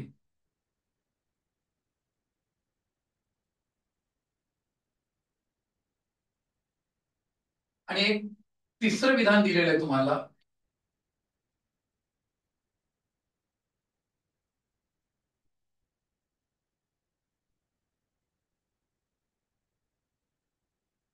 राईट.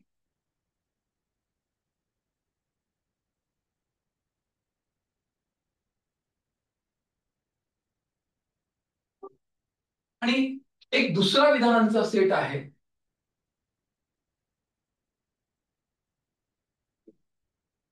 त्यातला एक प्रकार एक,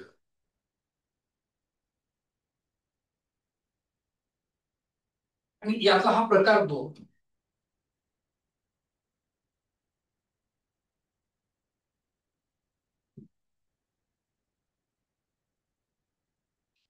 राईट.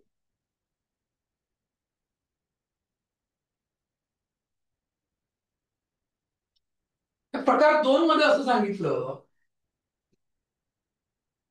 विधान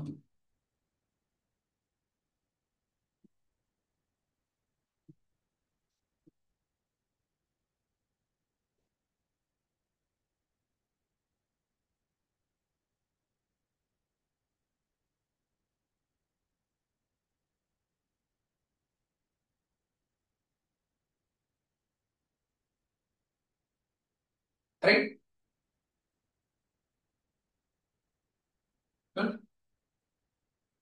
आता प्रकार एक काय आणि प्रकार दोन काय, मी तुम्हाला स्टेटमेंटच्या एकत्रीकरणाच्या क्रियेवरनं ठरवलं. राईट. तर हे प्रकार एक जो आहे सोनिया, यामध्ये दिलेल्या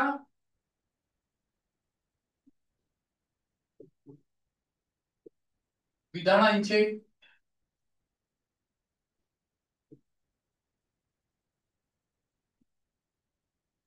एकत्रीकरण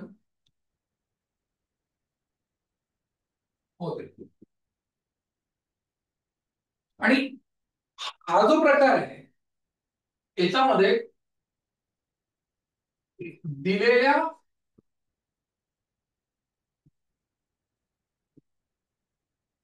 विधानांचे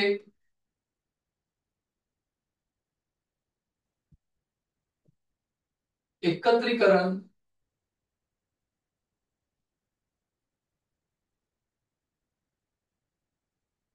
होत नाही. आता गंमत परत अशी आहे की एकत्रीकरण होतंय का होत नाही ह्याची पण जाणीव झाली पाहिजे. याला फार प्रॉब्लेम सर. एकत्रीकरण व्हायलंय का नाही व्हायलंय ह्याची जाणीव झाली पाहिजे ना. राईट. हे हा एक रस्ता आहे. त्या रस्त्याला इथं जॉईंट केलं, इकडे जॉईंट केलं, तर हे एकत्रीकरण झालं.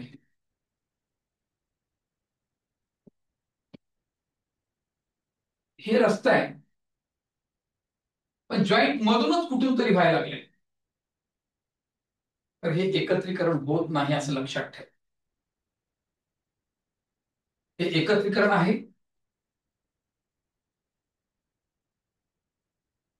हे एकत्रीकरण नाही.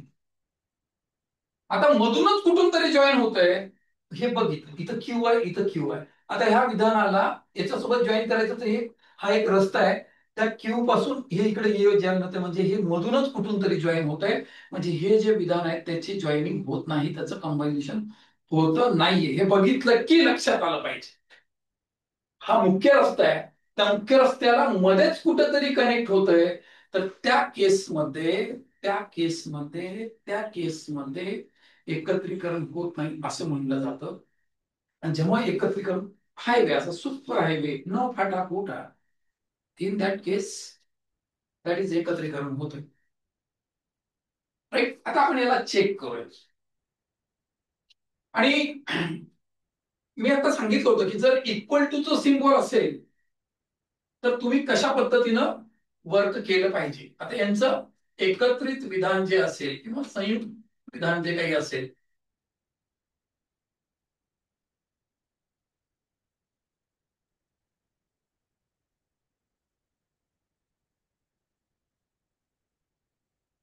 कळतंय कसं असेल हे. आता ह्यातलं कुठलं स्टेटमेंट पहिलं घेऊ दुसरं घेऊ अजिबात त्याचा विचारच करायचा नाही. पहिलं स्टेटमेंट तुला जे वाटतं ते पहिलं घे, दुसरं स्टेटमेंट तुला जे वाटतं ते दुसरं घे, तिसरं जे वाटतं ते तिसरं घे. त्याच्यात काही सिक्वेन्स ठरवायची आवश्यकता नाही. राईट. मला आता हे पहिलं घेतो, दिले पहिलं तर पहिलंच घेतो. इक्वल टू आलं आणि ते जॉईनिंग करताना ते असं घ्यायचं. त्याचा पुढे कोण आहे डी आहे. आता डी न आणि ए न हे इथं डी. आता डीचं कसं आहे माहितीये का, डी वरती ई हा भो करतोय आणि नुसतं भो करत नाहीये, खाली रेष लावून भो करतोय आणि त्या ई वरती एफ भो करतोय, साधक भो करतोय. राईट. आता इथं ए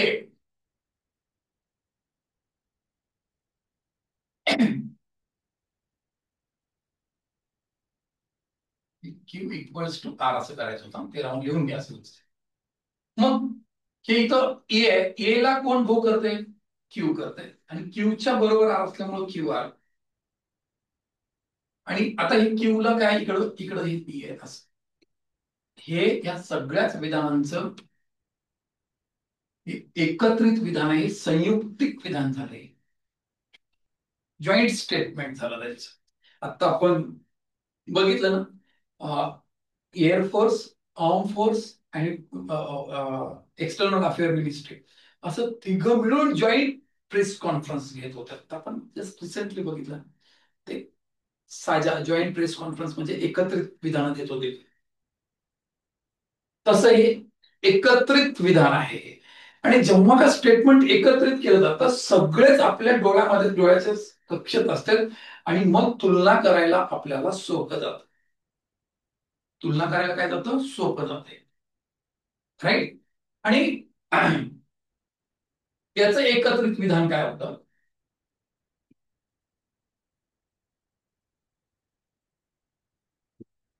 याचं जेव्हा एकत्रित विधान करायला घेऊ आपण हे पी हे क्यू, हे आर, हे एस, हे क्यू. आता इथं क्यू आहे. क्यू ला कोण? हा ए.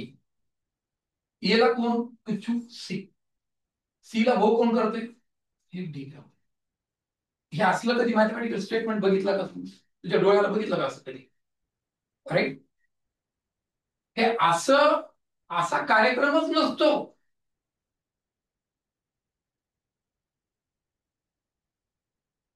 असा कार्यक्रम आपण कधीच पाहिलेला नाही.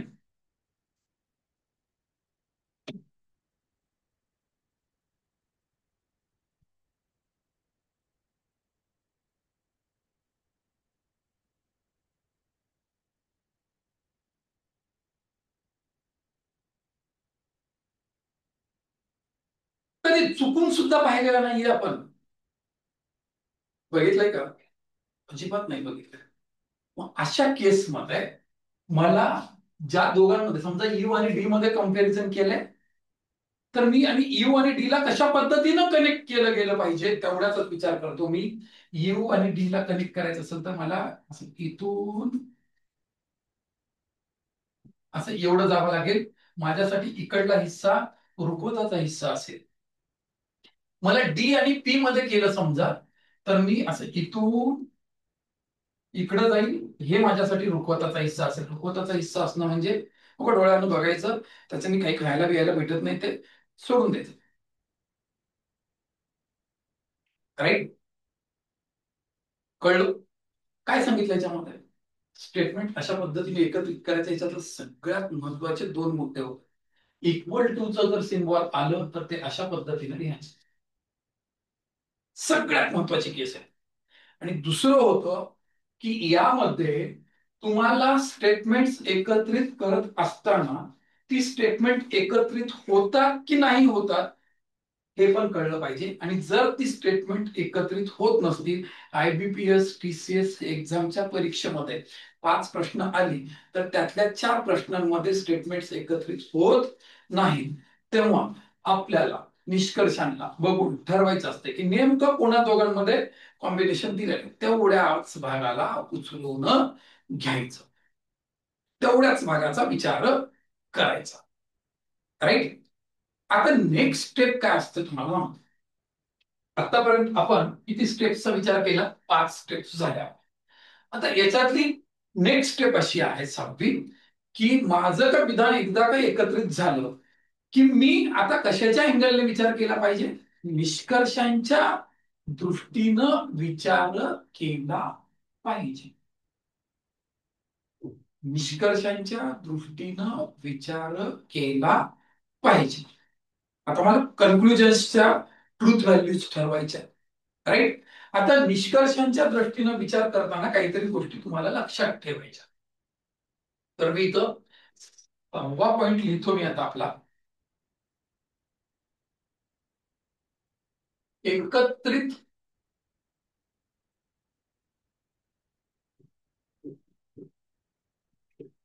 विधानावरून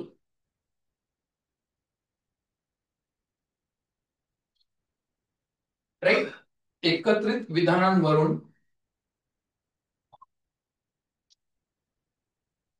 निष्कर्षांच्या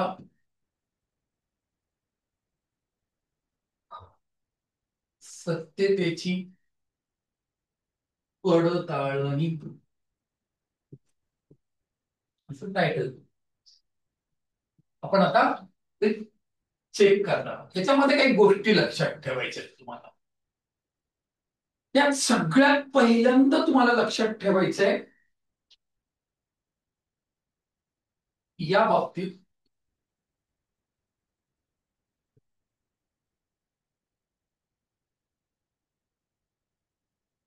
खालील महत्वाचे बिंदू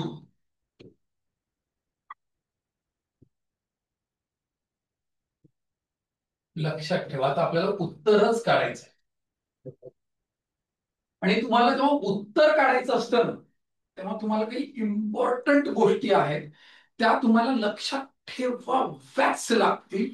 सगळ्यात पहिल्यांदा आहे, त्याला मी आता थोडस इंग्रजीचा वापर करतो, कळलं?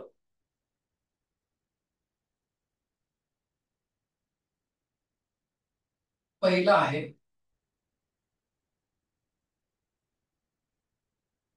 Finding critical point. Right. Critical point म्हणतात. आता मराठीमध्ये आम्ही काय केलेलं आहे तुम्हाला सांगतो. आपल्या पोरांना असं काही मोठे मोठे शब्द वापरलं की काय होतं, त्याचा बीपी वाढवतो. त्याचा जर बीपी वाढत असेल, बीपी नॉर्मल केलं, काय असतं माहितीये का, कधी कधी खूपच सायंटिफिक शब्द वापरले तर विषय जड होतो. मी इथं काढतो मूळदा शोध. काय शोध ना, मूळदा, मूळ पडल्या. राईट. त्याला आपण डेड बॉडी.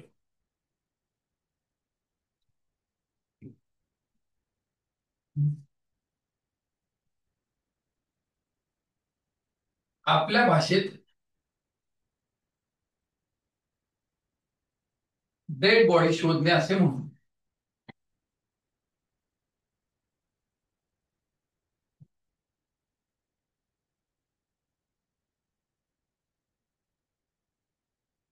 एकदा का क्रिटिकल पॉइंट तुला भेटला की तुला कम्पॅरिझनला खूपच सोपं जातं.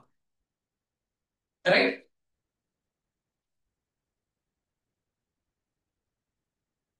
आता एक असतं की थोरो आउट जर सिम्बॉल असेल तरच तो पास आउट होत असतो. राईट. कळ.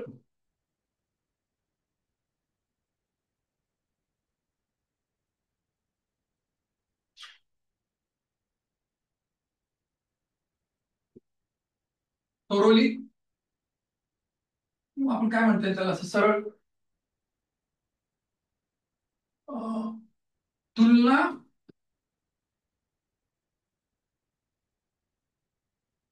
केल्या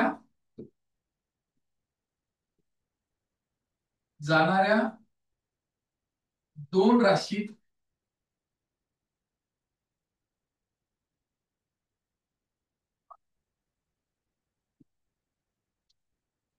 थ्रूली जे सिम्बॉल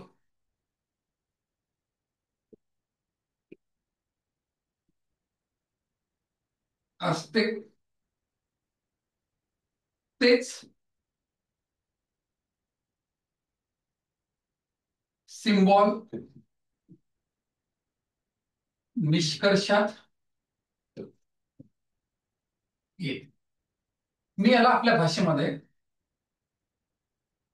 आपल्या भाषेमध्ये काहीतरी असेल ना त्याला आम्ही आमच्या भाषेमध्ये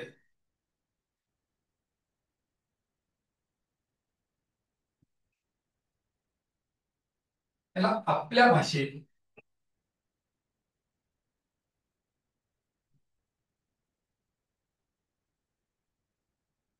एकदा बी नाही,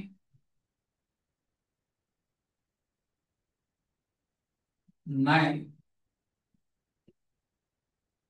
आणि एकदा ना म्हणून पुन्हा कितीदा बी हो म्हणलं तरी ना. पुन्हा किती बी हो म्हणलं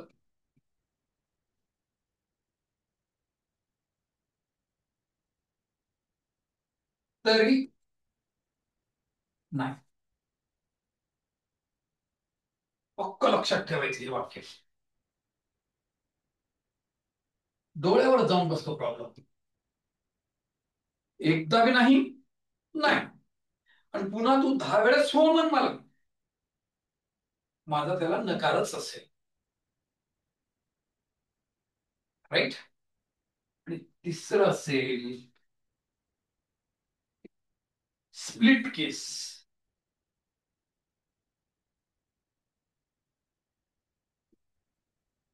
स्प्लिट केस म्हणजे दोन तुकडे कर. आणि हे स्प्लिट केस या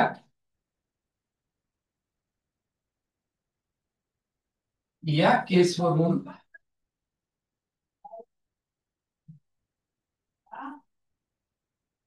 आपण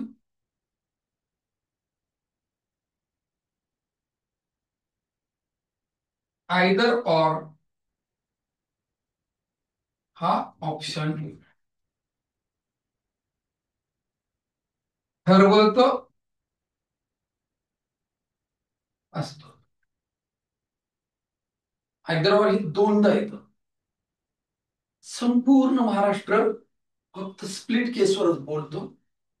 दुसरी एक केस आहे, त्या केसमध्ये यम टायरा, त्या केसवरती यम टायरा नावाच्या ऑथरचं एक पुस्तक येतं, अनालिटिकल रिझनिंग नावाचं. त्या माणसाने लिहिलंय त्याच्या पुस्तकामध्ये. राईट, अप्रतिम पुस्तक आहे बँकिंगचा, आणि आयबीपीएस टीसीएस पॅटर्नचे सगळे पेपर त्याच एकमेव पुस्तकातनं सेट होतं. अनालिटिकल रिझनिंग बाय यम टायरा. बघा कधी गोळातले ह्याचे त्याचे पुस्तकं काय शाळा काय ते, म्हणजे पद्धत आहे पुस्तकं काढण्याची. आणि तुम्ही घेता काय आपल्याला काय करायचं, राईट. तर हे खूपच सुंदर पुस्तक, अप्रतिम पुस्तक आहे. त्याच्या बाहेर आयबीपीएस टीसीएस पेपरचा पॅटर्न जाऊच शकत, जातच नाही, पेपरच त्याच्यातनं काढतात. राईट. तर हे स्प्लिट केस आहे. के कुंदन आणि एम टायराचं पुस्तक येतं. या टॉपिकवरचे प्रश्न मी त्याच्यातूनच कव्हर करतो. राईट. मग आता हे 3 पॉइंट्स आता आपण एकदा समजून घेतले की आपली या टॉपिकची जी काही व्ह्यूज आहे सगळ्यात क्लिअर झाले, तसा अर्थ. आता मी तुम्हाला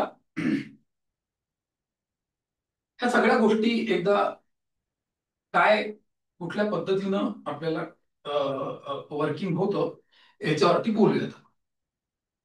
राईट. आता हे पहिल्यांदा याच्यातला नेमकं क्रिटिकल पॉइंट म्हणजे काय.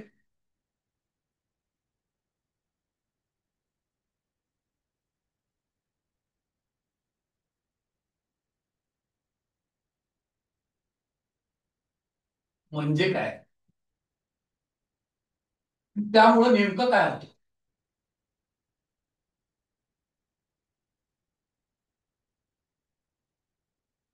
नेमकं काय होतं की तुला दोन गोष्टी कळल्या पाहिजे त्याच्यात. ओके. क्रिटिकल पॉइंट या शब्दाचा नेमका अर्थ काय, नेमकं शोधायचं कसं, आणि त्याच्यामुळे नेमकं काय होतं बघायचं. राईट. मी थोडस एक गंमत करतो तुमच्यासोबत. राईट. Just a minute. बघ, आपण एक एकत्रित विधान कन्सिडर करूया. राईट.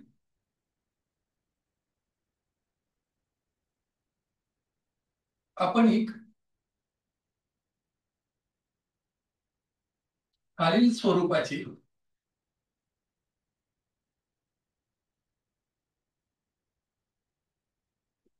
एकत्रित विधान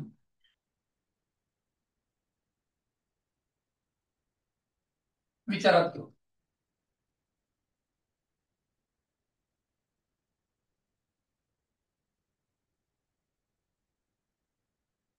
राईट. मग एक एकत्रित विधान घेतो मी.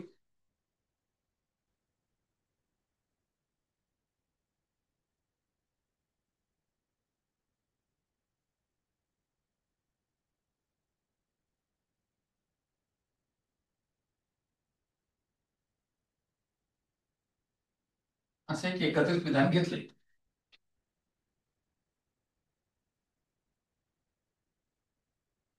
राईट. आणि या एकत्रित विधानामध्ये आता मला क्रिटिकल पॉइंट शोधायचं. इथं मी त्याची नोट लिहितोय. जास्त काही फार अवघड करायचं भानगडीमध्ये जायचं नाही मला. एक क्रिटिकल पॉइंट.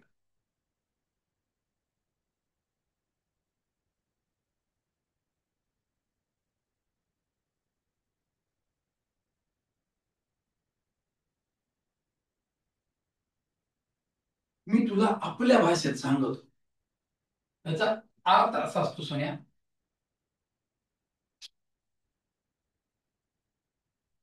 कचाट्यात सापडणे.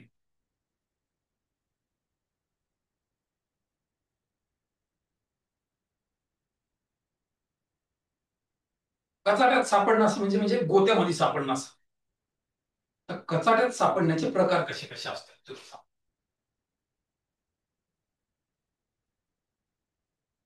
हे बघ, हे असं सिम्बॉल आहे, हे असं सिम्बॉल आहे. हे तू कचाट्यात सापडलास की नाही? या दोघांच्या आतमध्ये असं बरोबर सापडलास तुझ्या जबड्यामध्ये. किंवा हे असंही असू शकतं ना,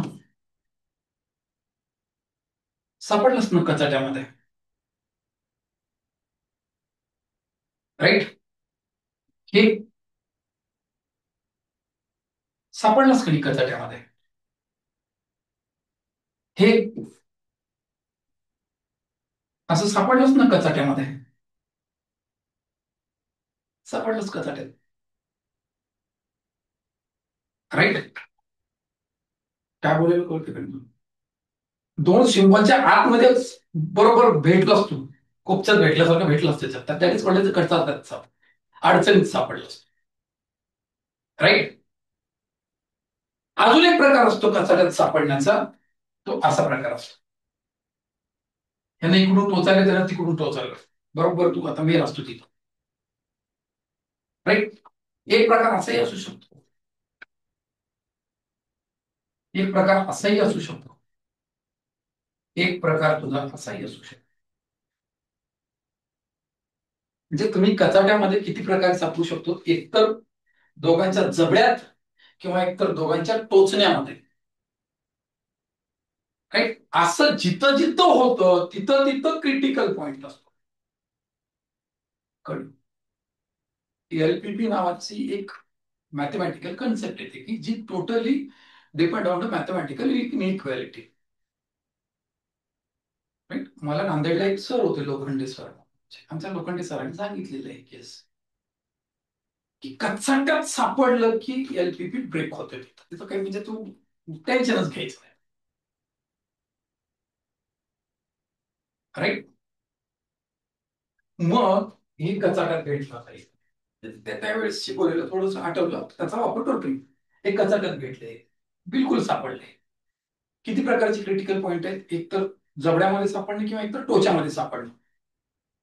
आणि त्याच्या खाली रेष आहे का नाही हे काही मॅटर करत नाही. आता आपण ह्या नियमानुसार बघूया. इथं पहिल्यांदा ए आहे, पण हा काही याच्या कचाट्यात सापडला नाही, हा पण सापडला नाही. हे इकडे इकडे जबडा आहे, पण इकडे टोचू आहे. पण इकडून जबडा आहे, इकडून जबडा आहे, हे दोघांच्या जबड्यात सापडलं बघा. हे कचाट्यात सापडलं. दिस इज क्रिटिकल पॉइंट. हा प्रकारचा क्रिटिकल. इथून पुढे आलं, इथं क्रिटिकल पॉइंट. हे दोघं टोचामध्ये सापडलं. ई नाही सापडला, एफ सापडला. हे क्रिटिकल पॉइंट आहे, दोघांच्या जवळ्यात सापडला. आणि हा जी आणि एच दोघांच्या टोचामध्ये सापडले. तर हे अशा पद्धतीनं क्रिटिकल पॉइंट सांगते. आता मला सांग, ह्याच्यात मॅथ्स आहे का डोळे आहेत? नजर आहे रे बाबा. आज डोळ्यात दिसतं की तुला दोघांच्या जबड्यात अडकले का दोघांच्या टोचात अडकले? दोघांच्या जबड्यात किंवा दोघांच्या टोचात अडकलेला पॉइंट हा काय असतो? क्रिटिकल पॉइंट असतो. विषय संपला. आपण आपल्या लँग्वेज मध्ये या क्रिटिकल पॉइंटला काय नाव दिलेलं आहे? डेड बॉडी असं म्हणलेलं आहे. आता मी तुला सांगतो असं का म्हणलं, तर ही एक डेड बॉडी आहे, इथे एक डेड बॉडी आहे, इथे एक डेड बॉडी आहे,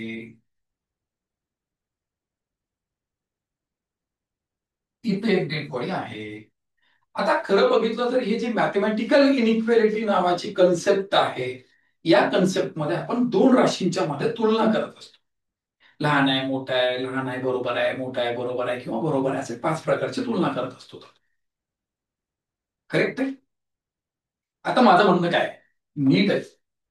आता समज ही इथं डेड बॉडी आहे तुझी, कोणती पण डेड बॉडी आहे.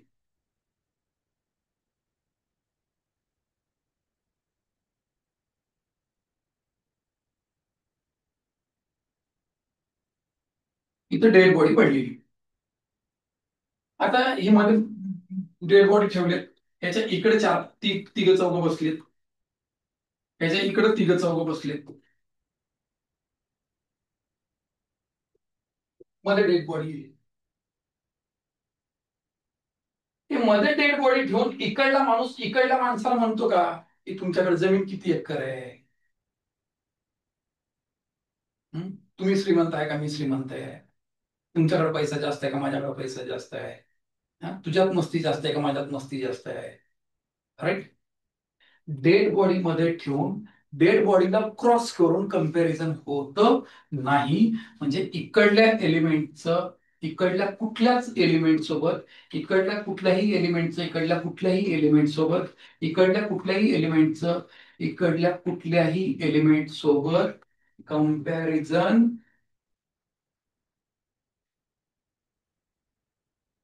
होत नाही. म्हणजे डेड बॉडीला ओलांडून तुलना होत नाही. त्याचं डेड बॉडीला ओलांडून जर तुम्ही तुलना केलेलं काही दिसत असेल तर ते कायमस्वरूपी असत्य असतं. डेड बॉडीला ओलांडून तुलना होत नाही. म्हणजे इथला सगळ्यात लक्षात ठेवण्याचा मुद्दा कुठला आहे, किंवा या लोकांचं डेड बॉडी ओलांडून ह्याचं यांच्यासोबत कम्पॅरिझन होईल का? याचं यांच्यासोबत कम्पॅरिझन होईल का? किंवा याचं यांच्यासोबत कम्पॅरिझन होईल का? नाही. डेड बॉडीला क्रॉस करून कम्पॅरिझन होणार नाही. म्हणजे तुला डेड बॉडी काय असते हे कळलं? कळलं. कचाट्यात सापडले की डेड बॉडी. आणि डेड बॉडीला ओलांडून कम्पॅरिझन होत नाही. आता डेड बॉडीला ओलांडून याच्यात लक्षात काय ठेवायचं, महत्वाचा मुद्दा काय आहे तर लक्षात ठेवा महत्वाचा मुद्दा.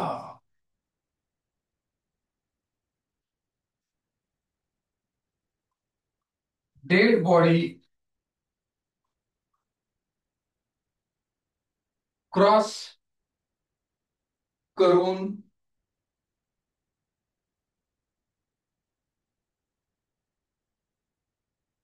तुलना होत नाही केल्यास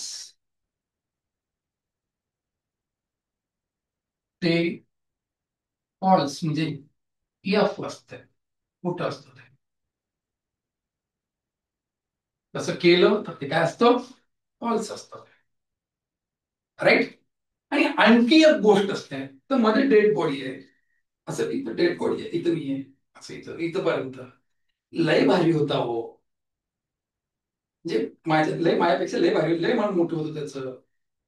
किंवा सरळ लय कंजूस होता, रुपया बाहेर काढायचा नाही. ते त्या डेड बॉडी पर्यंत तुलना होते. म्हणजे तुम्ही इकडल्या कुठल्याही एलिमेंटची या डेड बॉडी पर्यंत तुलना करू शकतो, किंवा इकडल्या एलिमेंटची या डेड बॉडी पर्यंत तुलना करू शकतो. डेड बॉडीला क्रॉस करून तुलना करू शकत नाही. दुसरा पॉइंट इथे लिहितो मी, जागा नाहीये. डेड बॉडी पर्यंत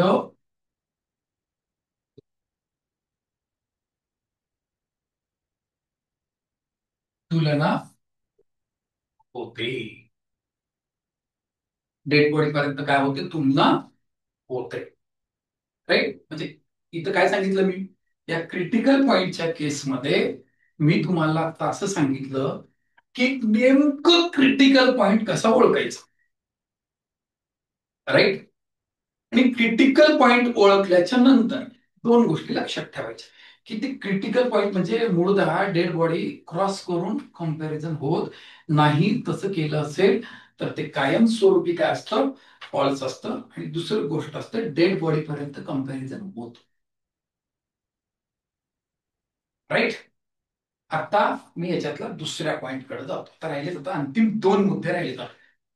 तर त्यातला आता लास्ट बट वन मुद्द्याकडे जाऊयात. राईट. आता दुसरा मुद्दा आहे माझा, की तुम्हाला एक पॉइंट लिहून दिलाय बघा मी. काय लिहून दिलं होतं? की हे तीन गोष्टी करायच्या. तुलना केल्या जाणाऱ्या दोन राशीमध्ये थोरोली जे सिंबॉल असतं ते निष्कर्षात येतं, हे लक्षात ठेवायचं. आता म्हणजे हे काय प्रकरण आहे? राईट.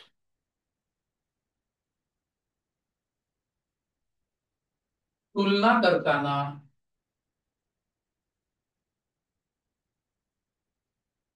कोरोली.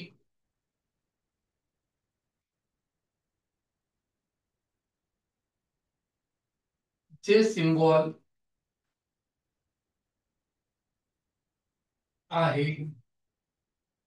तेच येते. मी याला आपल्या भाषेत कसं सांगितलेलं आहे, हे जे आहे हे खूप स्टँडर्ड भाषेमध्ये झालं. आम्ही आमच्या भाषेमध्ये विद्यार्थ्याला समजेल अशा, उमजेल, कायमस्वरूपी लक्षात राहील अशा भाषेमध्ये जेव्हा आपण त्याच्यावरती बोलतो, तेव्हा ते कशा पद्धतीने लक्षात ठेवायचं सांगितलं.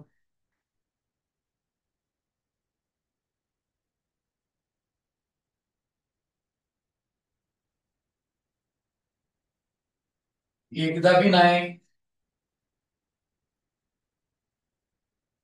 नाही. पुन्हा.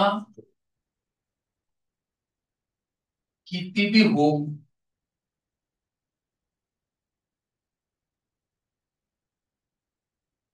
तरी नाही.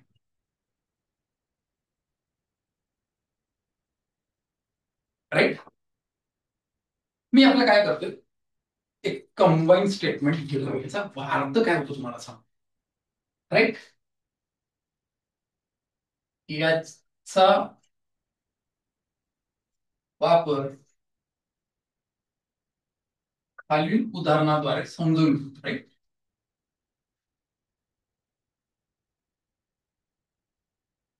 द्वारे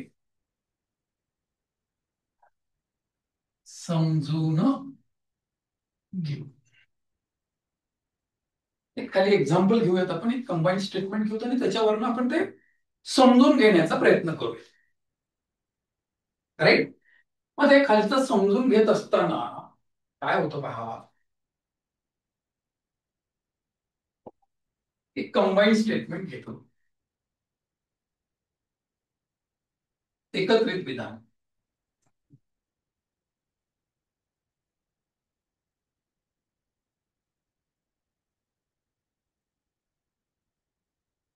ए, बी, सी, डी, ई,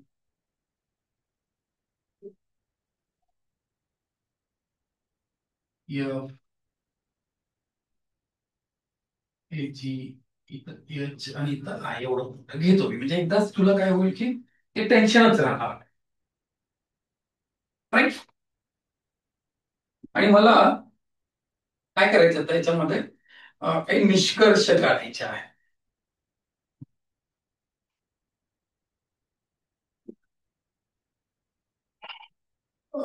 एकच मिनिट. आता माझ्याकडे कंबाईन स्टेटमेंट तयार झालं. कंबाईन स्टेटमेंट झालं की मी लगेच कोणते कन्सेप्ट शिकवली, क्रिटिकल पॉईंट आहे का नाही चेक करायचं. क्रिटिकल पॉईंट इथं फक्त एका ठिकाणी जीच्या ठिकाणी.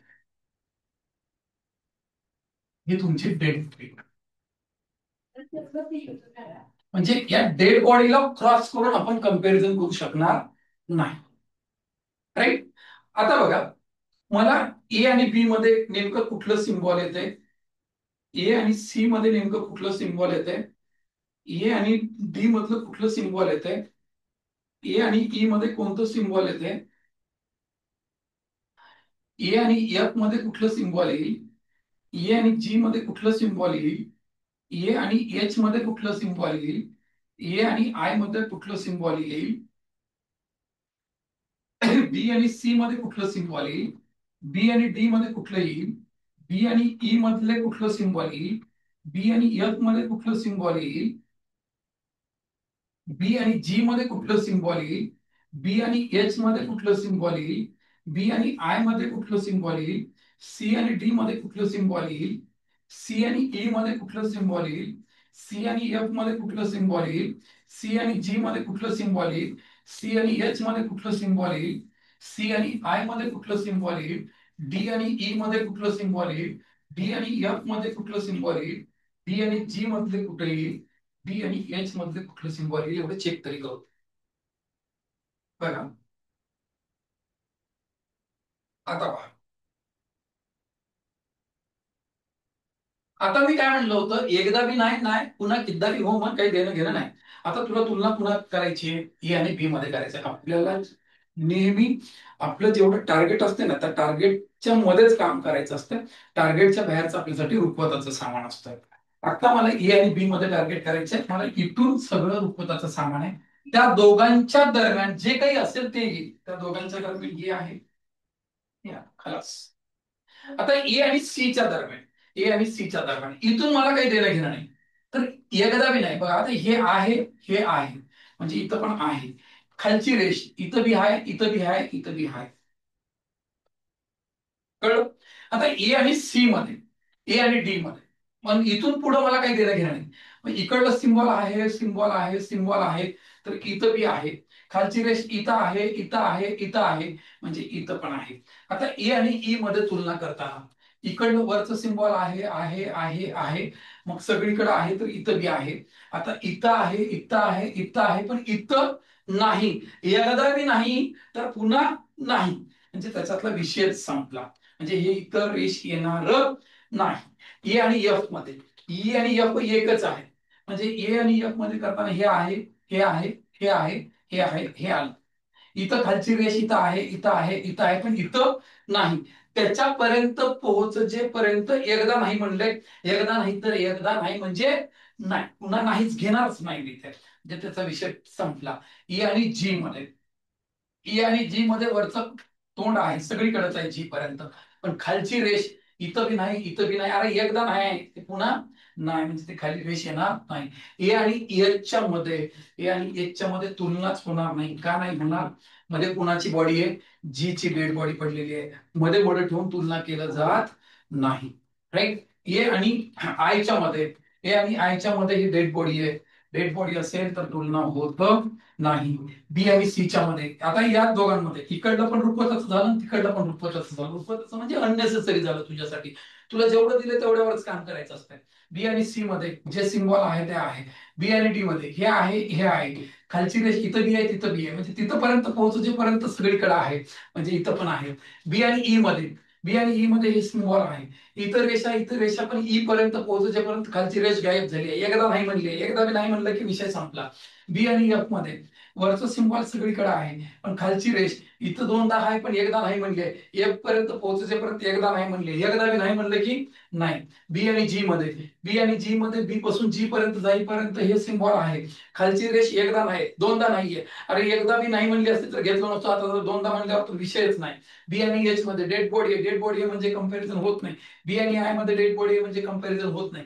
सी आणि डी मध्ये जे दिलंय तेच राहणार आहे, सी आणि डी मध्ये तेच राहणार आहे. सी आणि ई मध्ये, सी आणि ई मध्ये जाताना हा सिम्बॉल थ्रू आउट आहे, पण थ्रू आउट कोणते सिम्बॉल नाही, खालची रेष नाहीये. खालची रेष एकदा नाही म्हणल्यामुळं मी घेणार नाही. सी आणि एफ मध्ये हा सिम्बॉल थ्रू आउट आहे, पण कोणती रेष? खालची रेष थ्रू आउट नाहीये. खालची रेष एकदा नाही म्हणले, एकदा नाही म्हणले म्हणजे घेणार नाही. सी आणि जी मध्ये सी पासून जी पर्यंत जाताना हे सिम्बॉल सगळीकडे आहे. खालची रेष सगळीकडे नाहीये, दोन ठिकाणी नाही. अरे एकदा बी नाही म्हणलं असतं तर घेतलंच नसतो, त्याच्यामुळे ते येणार नाही. सी आणि एच मध्ये जी ची डेड बॉडी आहे, कंपॅरिझनच होणार नाही. सी आणि आय मध्ये जी ची डेड बॉडी आहे, कंपॅरिझन होणार नाही. डी आणि ई मध्ये जे आहे ते आहे. डी आणि एफ मध्ये जे आहे ते आहे. डी आणि जी मध्ये जे आहे ते आहे. ते खालची रेष एकदा नाही म्हणले की विषय संपला. डी आणि एच मध्ये काय होईल? डेड बॉडी कंपॅरिझनच होणार नाही. हे कन्सेप्ट होती. अरे काय मला सांग, तुला काय मॅथमॅटिक्स सोबत देणं घ्यायला आहे? आता हे जेव्हा मी बोलत होतो तेव्हा greater than, less than, equal to असलं एकदाही उच्चारलं नाही. हाय का नाही एवढंच चेक केलं. या एका वाक्यावरती सगळ्या निष्कर्षांच्या ट्रूथ व्हॅल्यू काढता येते. राईट? आणि या टॉपिकचा अत्यंत महत्वाचा भाग म्हणजे ह्याच्यातनं आपण फक्त काय करू शकतो? दिलेले निष्कर्ष सत्य आहेत का असत्य आहेत हे ठरवू शकतो, पण आपण आयदर ऑर ची केस ठरवू शकत नाही. मग आयदर ऑर ची केस कशी ठरवली जाते? तर आयदर ऑर ची केस अशी ठरवली जाते, तर तो तिसरा पॉइंट आहे माझा. राईट? अंतिम पॉइंट आहे स्प्लिट केस.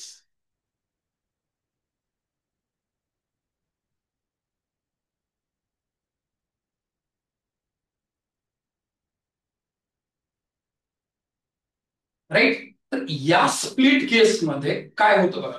सांग. राईट, प्रत्यक्षात असतं काय? राईट, ई स्प्लिट केस.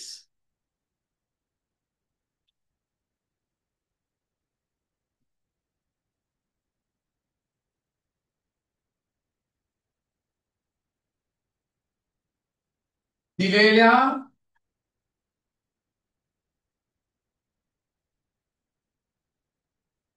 विधानांच्या एकत्रीकरणातून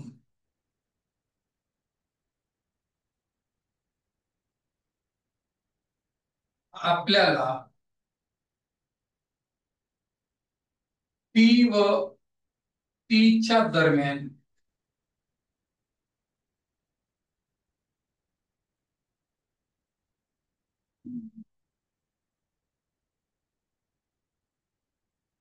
खालील दोन स्थिती आढळल्या.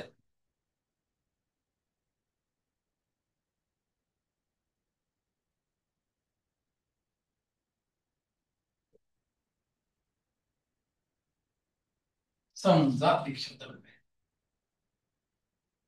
दोन केस आढळल्या.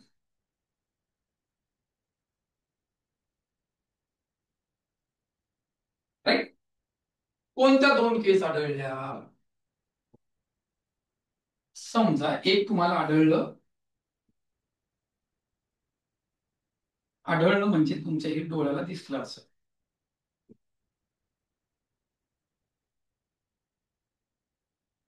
राईट, इथं पण तुमच्या डोळ्याला असं दिसलं समजा.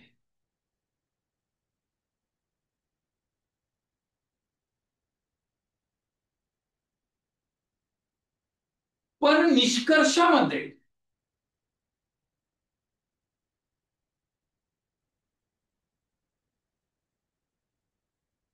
पण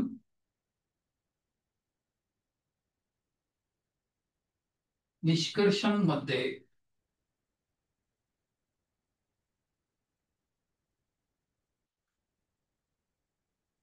आपल्याला याचे दोन तुकडे दिले.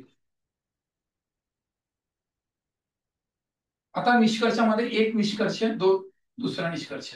एक निष्कर्ष असा आहे आणि एक निष्कर्ष असा आहे. एक निष्कर्ष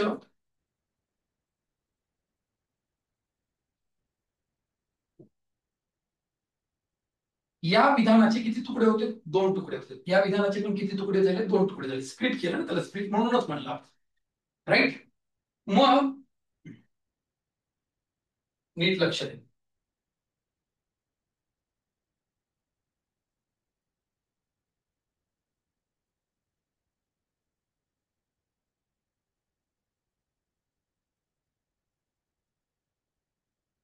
या विधानाचे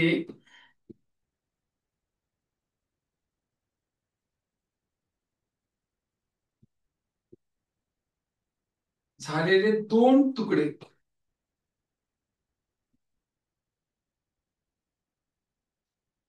राईट, दोन निष्कर्ष म्हणून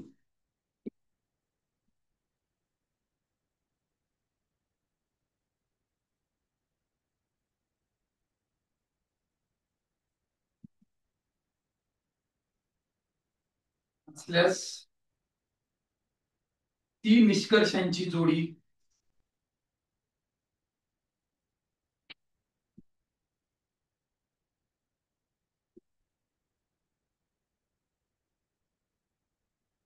जोडी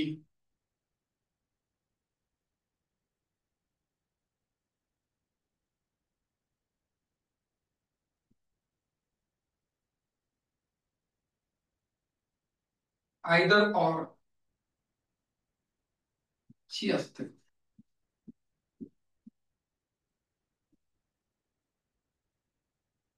राईट, म्हणजे हे असं मला भेटलं, त्याचे दोन तुकडे भेटते, तर त्याचा आन्सर काय असेल? आयदर वन ऑर टू असेल. आणि इकडं सुद्धा तेच स्टेटमेंट असेल. काय असेल? की या विधानांचे, हे जे काही विधान आहे त्याचे किती तुकडे होते? दोन तुकडे होते. झालेले दोनहीच्या दोनही तुकडे मला निष्कर्षामध्ये जर आढळत असतील, तर ते निष्कर्षांची जोडी काय तयार करते? आयदर ऑर पेअर तयार करते. काय लिहितो मी? या विधानाचे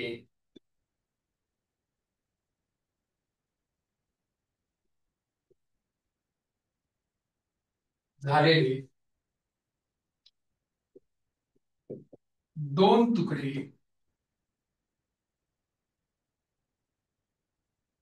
दोन निष्कर्ष म्हणून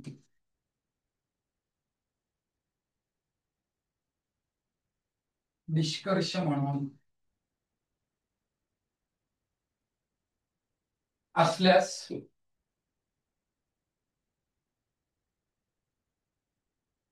ते दोन निष्कर्ष असल्यास ती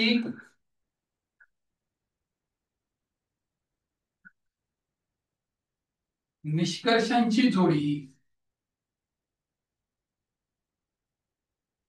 जोडी काय करते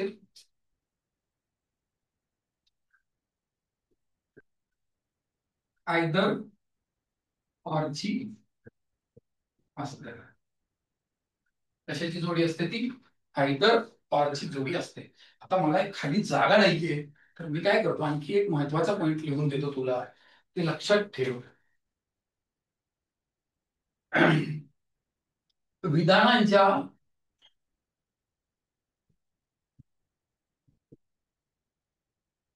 विधानाचे झालेले झालेल्या दोन तुकड्यांपैकी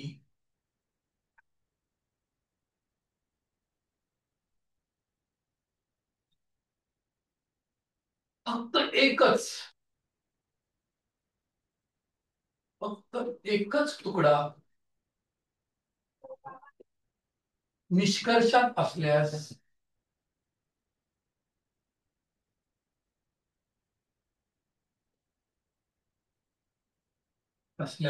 फक्त एकच तुकडा निष्कर्षामध्ये असल्यास ह्याचे दोन तुकडे होते पण यातला हे तरी असेल किंवा हे तरी असेल तर ते फॉल्स असतात एकच तुकडा निष्कर्षात असल्यास त्याची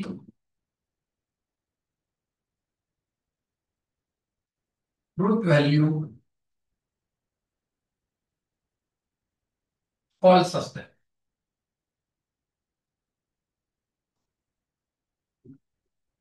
राईट तर जगाच्या पाठीवरती कुठल्याही परीक्षेसाठी बोंबलत फिरलास तू तर म्हणजे आता उद्या एनटीपीसी तर सर ते एनटीपीसीचं मॅथमॅटिकल इनिक्वालिटी घ्या सर ते तलाठीची भरती आली सर IBPS घेणार आहे तलाठीच्या भरतीला मॅथमॅटिकल इनिक्वालिटी शिक अभे हेच असते सगळी ते एवढीच थेरॉटिकल टेक्स्ट आहे तर या थेरॉटिकल टेक्स्टला इमानदारीनं बघून घ्या कळलं हे अत्यंत महत्वाचं चॅप्टर आहे MPSC साठी पण महत्वाचं आहे तुझ्या IBPS TCS साठी महत्वाचं आहे बँकिंग साठी महत्वाचं आहे सगळ्यांसाठी महत्वाचं आहे हा थेरॉटिकल टेक्स्ट समजला तर उदाहरणं सोडवण्यामध्ये मजा आहे हा थेरॉटिकल टेक्स्टच समजलेला नाहीये आणि उदाहरणांची अपेक्षा करत असाल तर पाणी नसलेल्या विहिरीमध्ये पोहरा आपटल्यासारखा आहे आणि तो पोहरा तूच असशील राईट आणि पोहऱ्याचा नेमकं कुठं त्रास होतो तुला माहितीच उगा विनाकारण त्रास करून घेण्यामध्ये मजा नाहीये तर या थेरोटिकल टेक्स्टचा हा जो काही लेक्चर आहे तर हा आपण लेक्चर 1 म्हणून ऍड केला करूयात आपण आता आपल्या चॅनलवरती आणि याचा युट्यूबला जेव्हा मी याचं पार्ट 2 म्हणून घेऊन येईल तर याच्यावरचे एक्झाम्पल्स कशा पद्धतीनं आता ह्या थिओरटिकल टेक्स्टचा वापर करून आपण एक्झाम्पल सोडवायला पाहिजेत याच्यावरती मी याच्या पुढच्या लेक्चरमध्ये बोलतो तर या एक लेक्चरला इकडे थांबवतो आणि ह्या लेक्चरचं तुम्ही व्यवस्थित प्रिपरेशन करा अशी अपेक्षा बाळगतो आणि आपली रजा घेतो